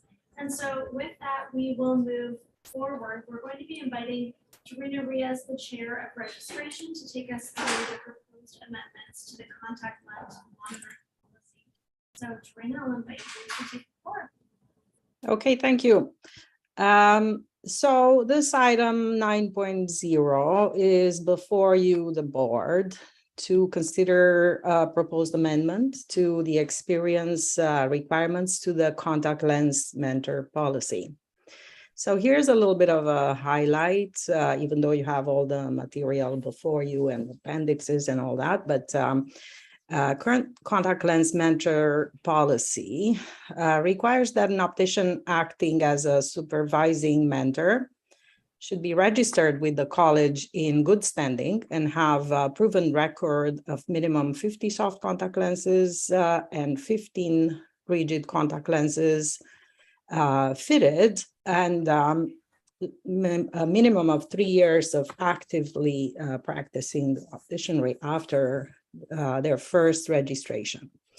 So as it is, the policy was amended temporarily in 2020 to show, as it's shown in the Appendix A, to allow applications from opticians to become mentors without the barrier of a minimum 3 years of practice, proving ability and skill. So our recent review of the contact lens mentor policy, the registration committee expressed concern that removing the minimum time requirement from the contact lens mentor eligibility criteria altogether will not allow the opticians to acquire a skill set critical for a good mentor. So the committee agreed that building both soft and technical skills takes time, and therefore setting a minimum time period for a practice requirement will ensure that the optician brought their skills to adequate quality level. The committee felt that it would be appropriate to shorten the qualifying period from 3 years to 1 year. The committee is of the opinion that setting the minimum experience requirement at 1 year, along with completion of FITs to be eligible to act as a contact lens mentor, allows enough flexibility to account for individual life circumstances while still maintaining appropriate professional standards. So from public interest considerations, the committee recognized the importance of having enough contact lens mentors to ensure that students can actually acquire the required fits in a timely manner and meet their entry to practice requirements. So the intent of proposed change will also ensure that the eligibility parameters are straightforward and set out clearly in the policy.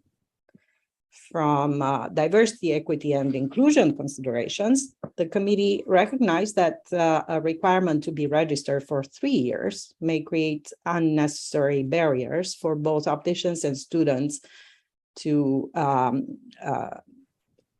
and then opted for a shorter period of time. So this is in short the point of this topic of discussion, and I give it to Sarah to open the floor for further questions. Thank you, Joanna. Questions, comments, feedback?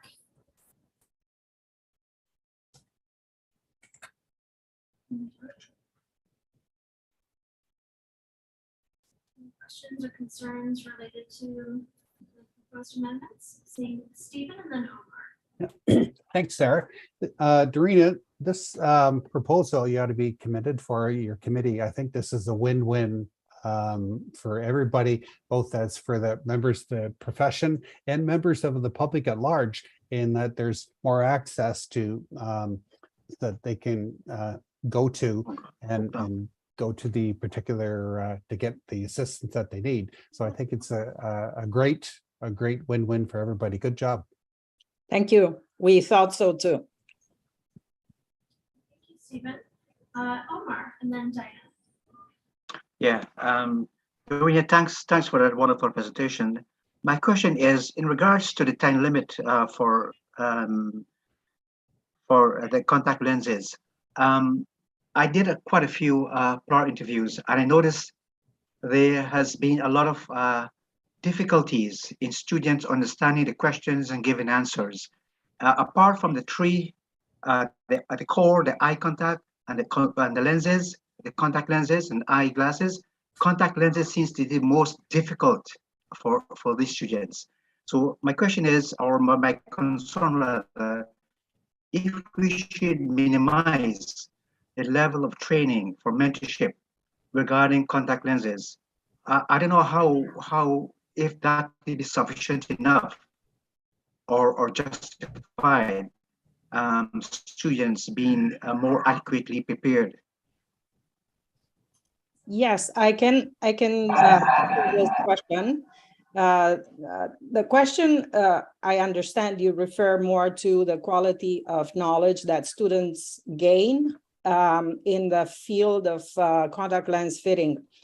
That is really important for us to consider. But the point of this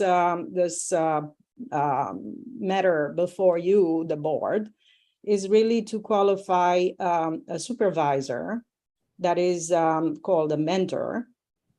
So somebody that is out in the field will take on board students to practice and experience the fitting and using contact lenses on patients. And then a mentor is an optician that is already registered with the college. And in all rightfulness, he or she applies to become a supervisor. So we had seen situations where the qualifying period for a mentor was kind of long, and it was actually depleting the number of mentors available to supervise students in the field of practice. And we discussed this and figured out that we have to allow more opticians to feel confident to actually deal with students in the field. So this is the situation. And yes, it is important for the preparation of a student to become knowledgeable in a real life scenario and field of practice. So this is what we have tackled at the level of registration committee. But you're right in all your means, except the point here is allowing more opticians to become mentors. I hope I answered your questions. Okay, yeah. Giselle, did you want to add to that? Or? No, I think Dorina hit it right on the nose that this policy is around the qualification of the mentor itself and not the student. So, perfect. We'll go to Diana and then Amber. Hi, Dorina. Great answers. Thanks for all this work you're doing. Couple of questions. One, is there any benefit to someone becoming a supervisor? And two, it says here that it has to be a registrant who's in good standing, and that are there systems in place to ensure that if they haven't put their CE or fulfilled their obligations, that it's being monitored and they're being removed? So yes, the first part, the benefit is just the professional fulfillment to be able to mentor to somebody entering the practice. And number two, there is a added benefit to the continuing education practice of one optician that is actually sending a portfolio at the end of the year. There is an added benefit to say I have supervised student optician entering the practice of opticianry. Yes, it would be great to sit down and add more benefits to entice more opticians to merge into becoming mentors. That would be another topic of discussion. But as it is, yes, that's a form of participation into the continuing education practice. Diana, did you have any? And the tracking to ensure they're in. The tracking is implemented by actually all the fits that a student who has participated under the supervision should be tracked in a logbook. This is a system that is implemented from the school time anyway, and they carry on with that. Sorry, I meant tracking that the supervisor's in good standing. Right, but the supervisor, to be in good standing, has to actually apply for this position, and then in the application process, there is a scrutiny based on this criteria. If I may add one note, the status is valid for 3 years, and they do have to reapply every 3 years, so they're rechecked at each stage. And they're searchable in public register. Amber. Thanks for all of that, Dorina. I just wanted to kind of reiterate from a professional standpoint that I think it's a great idea. That's the whole reason that we kind of got into the mentorship thing in the first place, is because there wasn't enough certified contact lens fitters around to sign off on the logbooks. So that's how we got into this in the first place. So I think that, again, if we're lacking on the amount of contact lens mentors that are available, then we just have to revise the process.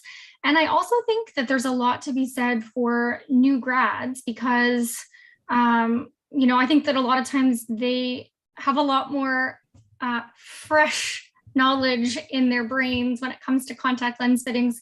So I think that it could be a very useful, beneficial tool for us to allow that. So that's just my professional opinion. Right. So I don't want to take more time, but yes, thank you. This was a good addition to what was said, but we shouldn't forget that most of new grads also work in optometrist practices as well as ophthalmology practices, and they have an added benefit of participating in a different quantum of eye care. And we have a little bit more spread of knowledge in different directions, not just in dispensaries. So thank you.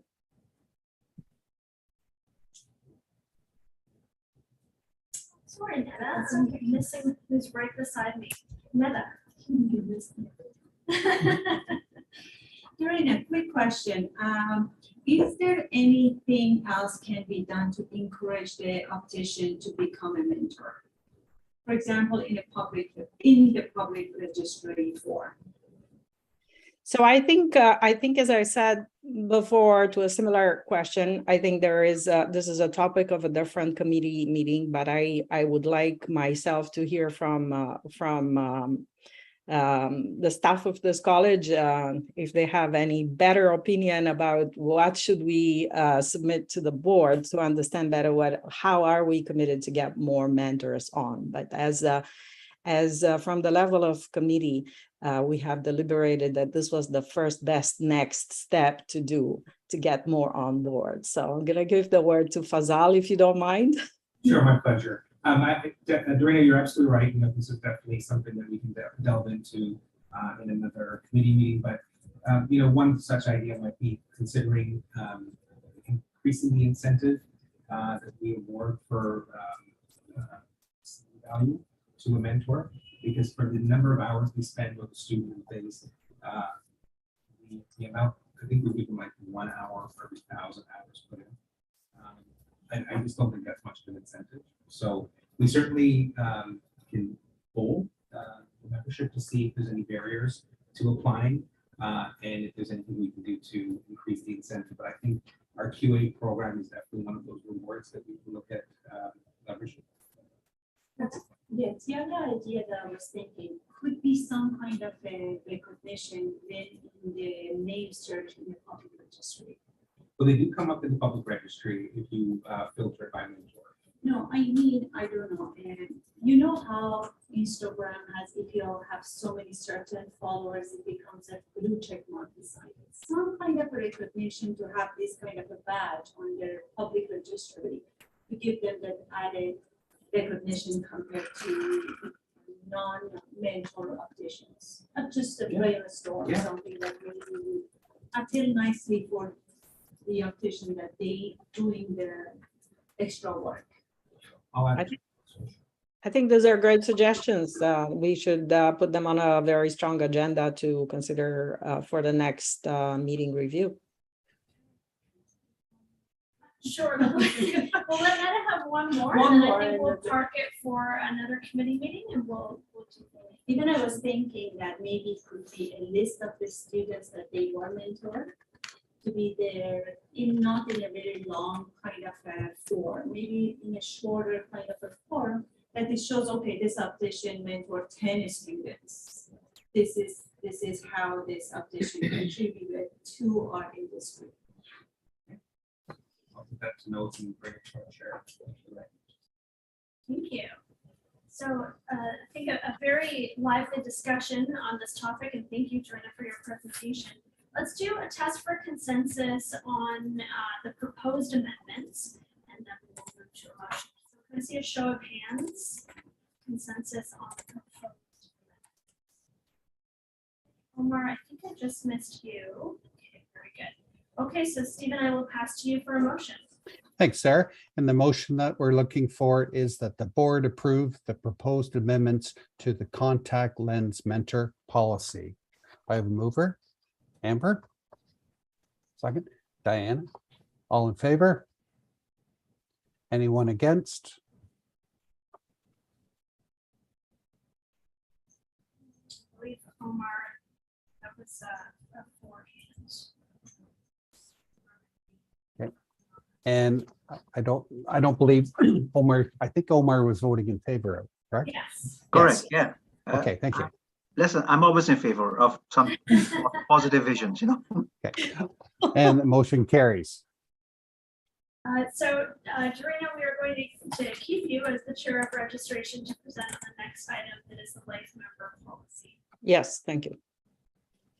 All right, so the next item on our agenda, 10.0, refers to life member policy.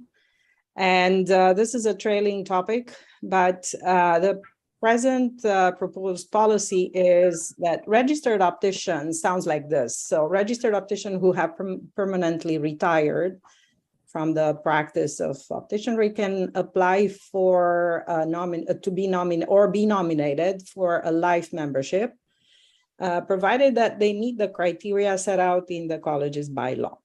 So the registration committee developed additional criteria to qualify for life membership to be applied in conjunction with the core requirements set out in the Article 3.1 of the bylaws.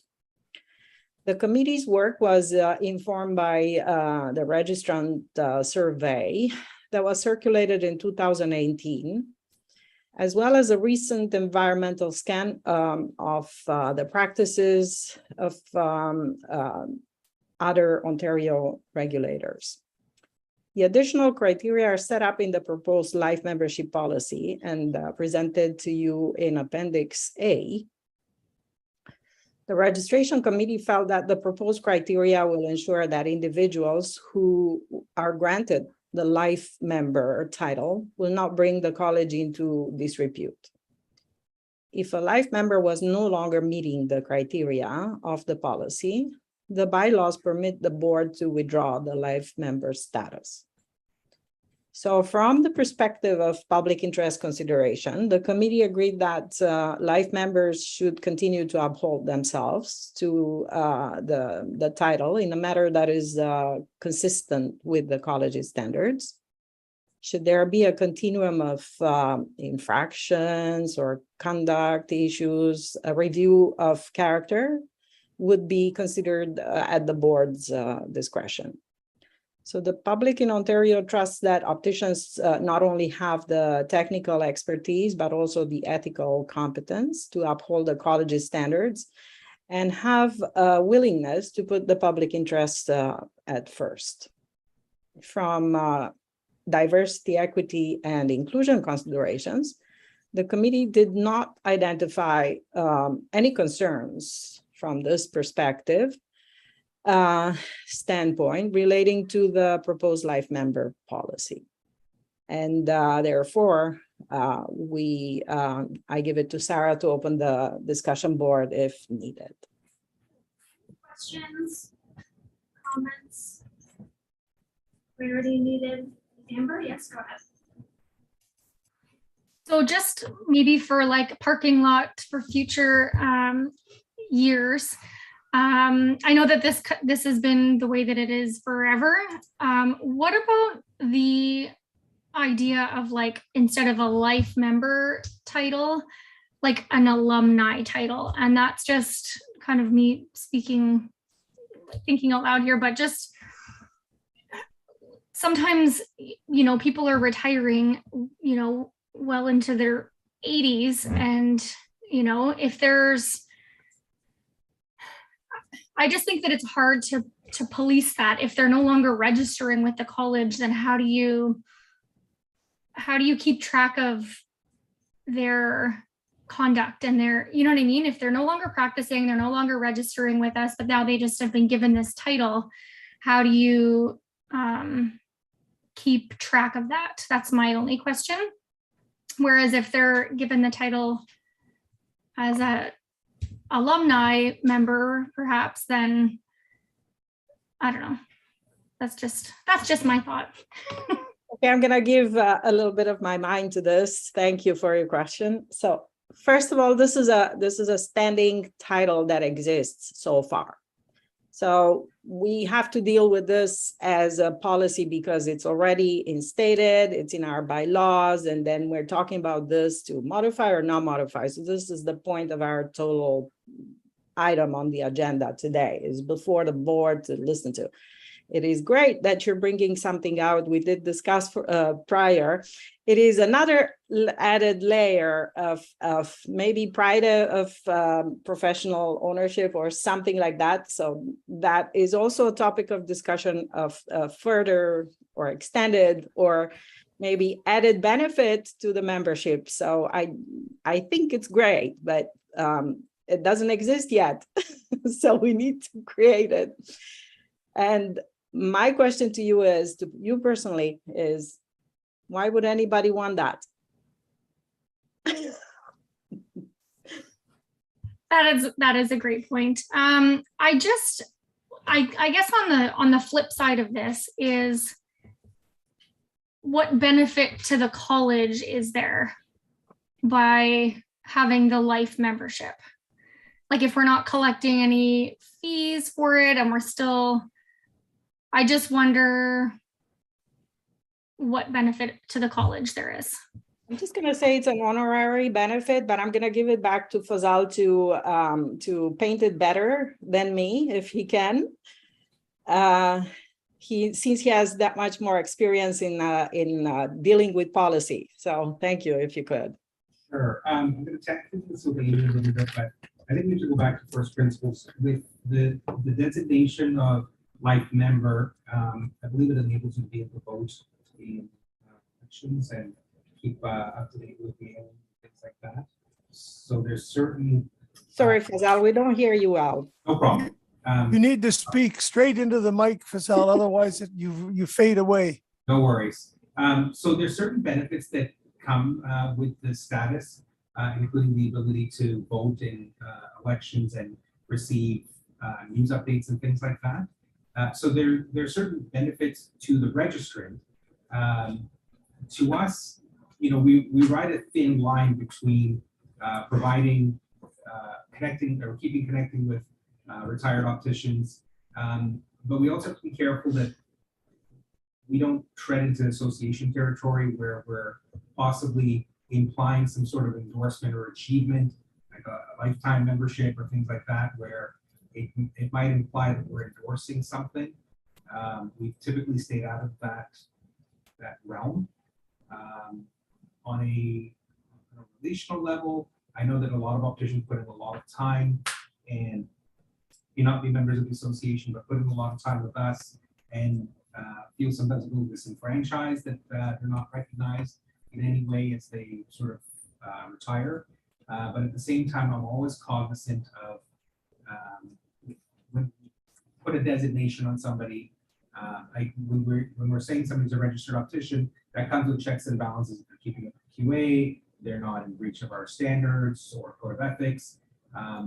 With life members, really essentially once they're life members, they're on our mailing list, they're able to vote, but we're not really monitoring them. And so I'm just putting that out there. And maybe I can turn it to Amy to give some thoughts. Yeah, you know, I think as I outline some of the benefits to the registrant, I think one of the benefits to the college is that individuals who would qualify for life membership are by definition people who spend a lot of time in the profession.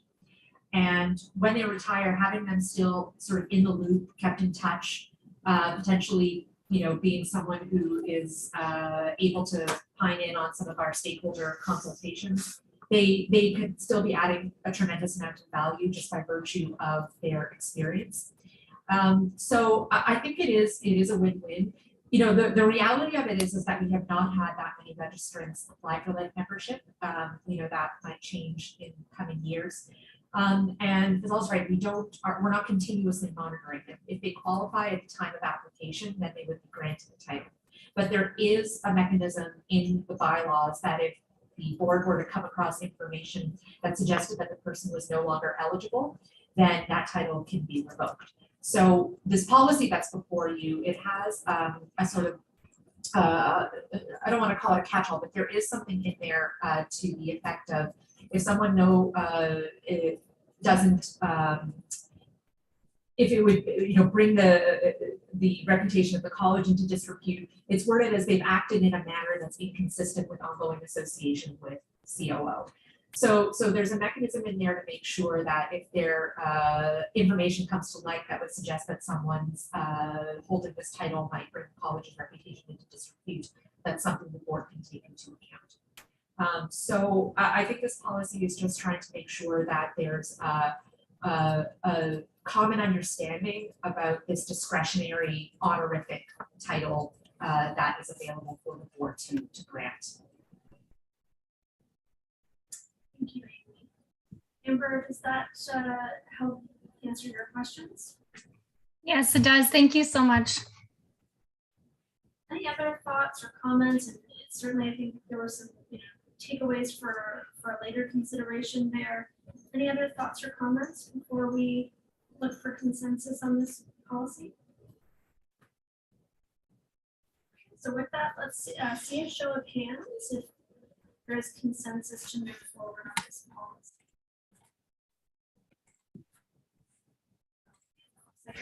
So Stephen, I will get you to move to motion. Thank you, Sarah. In the motion, we're looking for that the board approve the proposed life member policy. Do I have a mover? Netta? Second? Henry? All in favor? Anyone against? Not seeing any. Motion carries. Thank you. And thank you, Jorina. So we'll now move to hear from Fazelle Khan, the registrar, who will be presenting the registrar's report. Here. So do a high level overview of my registrar's report. Hopefully everybody can hear me and I will try to speak loudly. So we do continue to operate remotely with no impediments. However, we're sort of coming out of phase one, which was having each team in the office at least once a week. And we're moving into phase two at the start of October, with having teams in 2 days a week as in office and the other days as remote.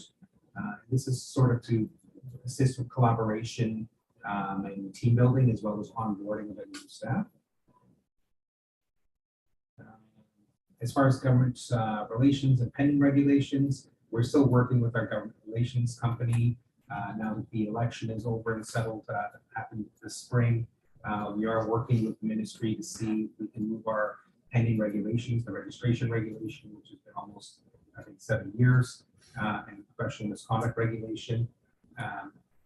Amy had just updated you on Bill 106 that has implications for registration, including the introduction of an emergency registration class. So we're not sure if possibly that might be holding things up a little bit, but we have reached out to the ministry for some guidance. As we head into hopefully a more normal time, this fall is looking a little bit more like it used to, where we are getting out to more events in person. So yesterday, October 2nd, was a virtual event, but probably one of few coming up, where the college made a presentation at the association's annual general meeting, and we provided a regulatory update at that event. There's probably about 250 people online, and the conversation was excellent. We had good questions going back and forth. So that was an excellent engagement. October 16th, we have an in-person trade show coming up. Exams are coming up in the end of October.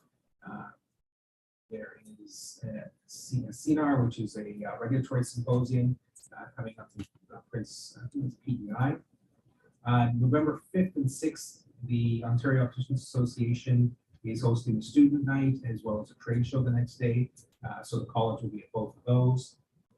November 16th, 17th, the NACOR meetings are moving to Toronto for in-person, and that's been almost 2.5, 3 years since the groups met up. So the college will be participating in that. Our chair, vice chair, registrar, deputy registrar. Elections wise, we had 3 seats that were coming up for turnover in January 23. And in preparation for that, we had a round of nominations, which closed at the end of August, I believe. So districts 4 and district 6 were acclaimed. So Ms. Tanya Nanabian has been claimed in that seat, and she will be taking Mike Smart's spot in January.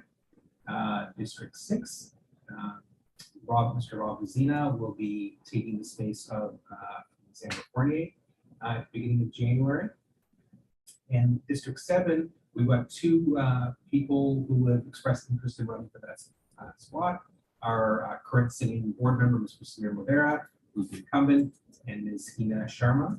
So that election will be, as usual, an electronic election opening October 14th and closing October 28th as per our updated bylaws. So we'll keep you up to date as what's happening there. Strategic planning, the board had done a strategic planning session last spring. over the summer, the team worked on synthesizing all those notes. And so we will be speaking with the board in our next strategic session later today about approving draft versions of that strategic plan and moving into next steps. And as far as consultations, over the summer, the staff conducted an elections information webinar to inform applicants as to the different types of requirements as far as competency requirements. We also did a few surveys, survey consultations for the registration and quality assurance departments to support ongoing policy work. And we also had a session for clinical practice where we hosted something with the refracting opticians to seek some feedback from that group on refracting standard.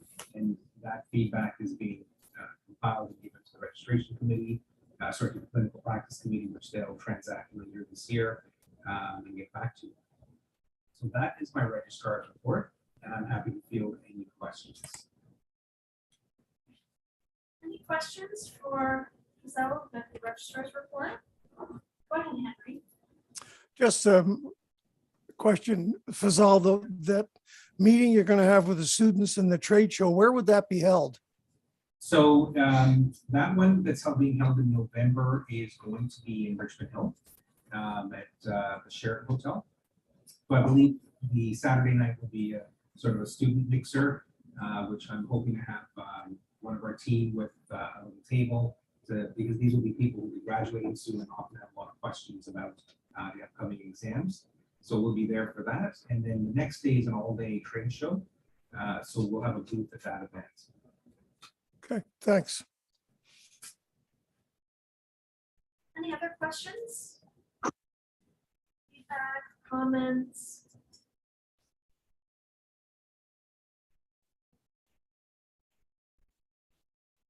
Not seeing any.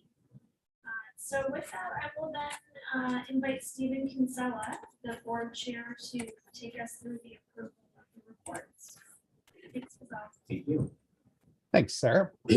I just wanted to explain that the reports that are in the package, and this is a consent agenda item and will be approved as an omnibus. Any questions or concerns related to the reports? The reports, the communication reports, and the exam reports. Questions, comments, feedback? Okay. We'll do just a show of consensus before we move with a motion. A show of consensus to move forward with those reports. Okay, so Stephen, we'll move to motion. Thank you, Sarah. And the motion we're seeking is to approve the committee reports, exam reports, and communication report as presented. Do I have a mover? Amber? Second, Omar? All in favor? Anyone in disagreement?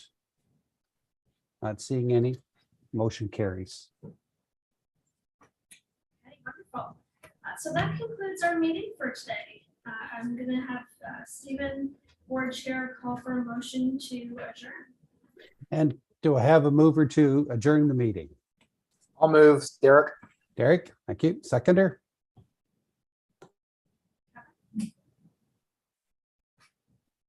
Amber's waving her hand.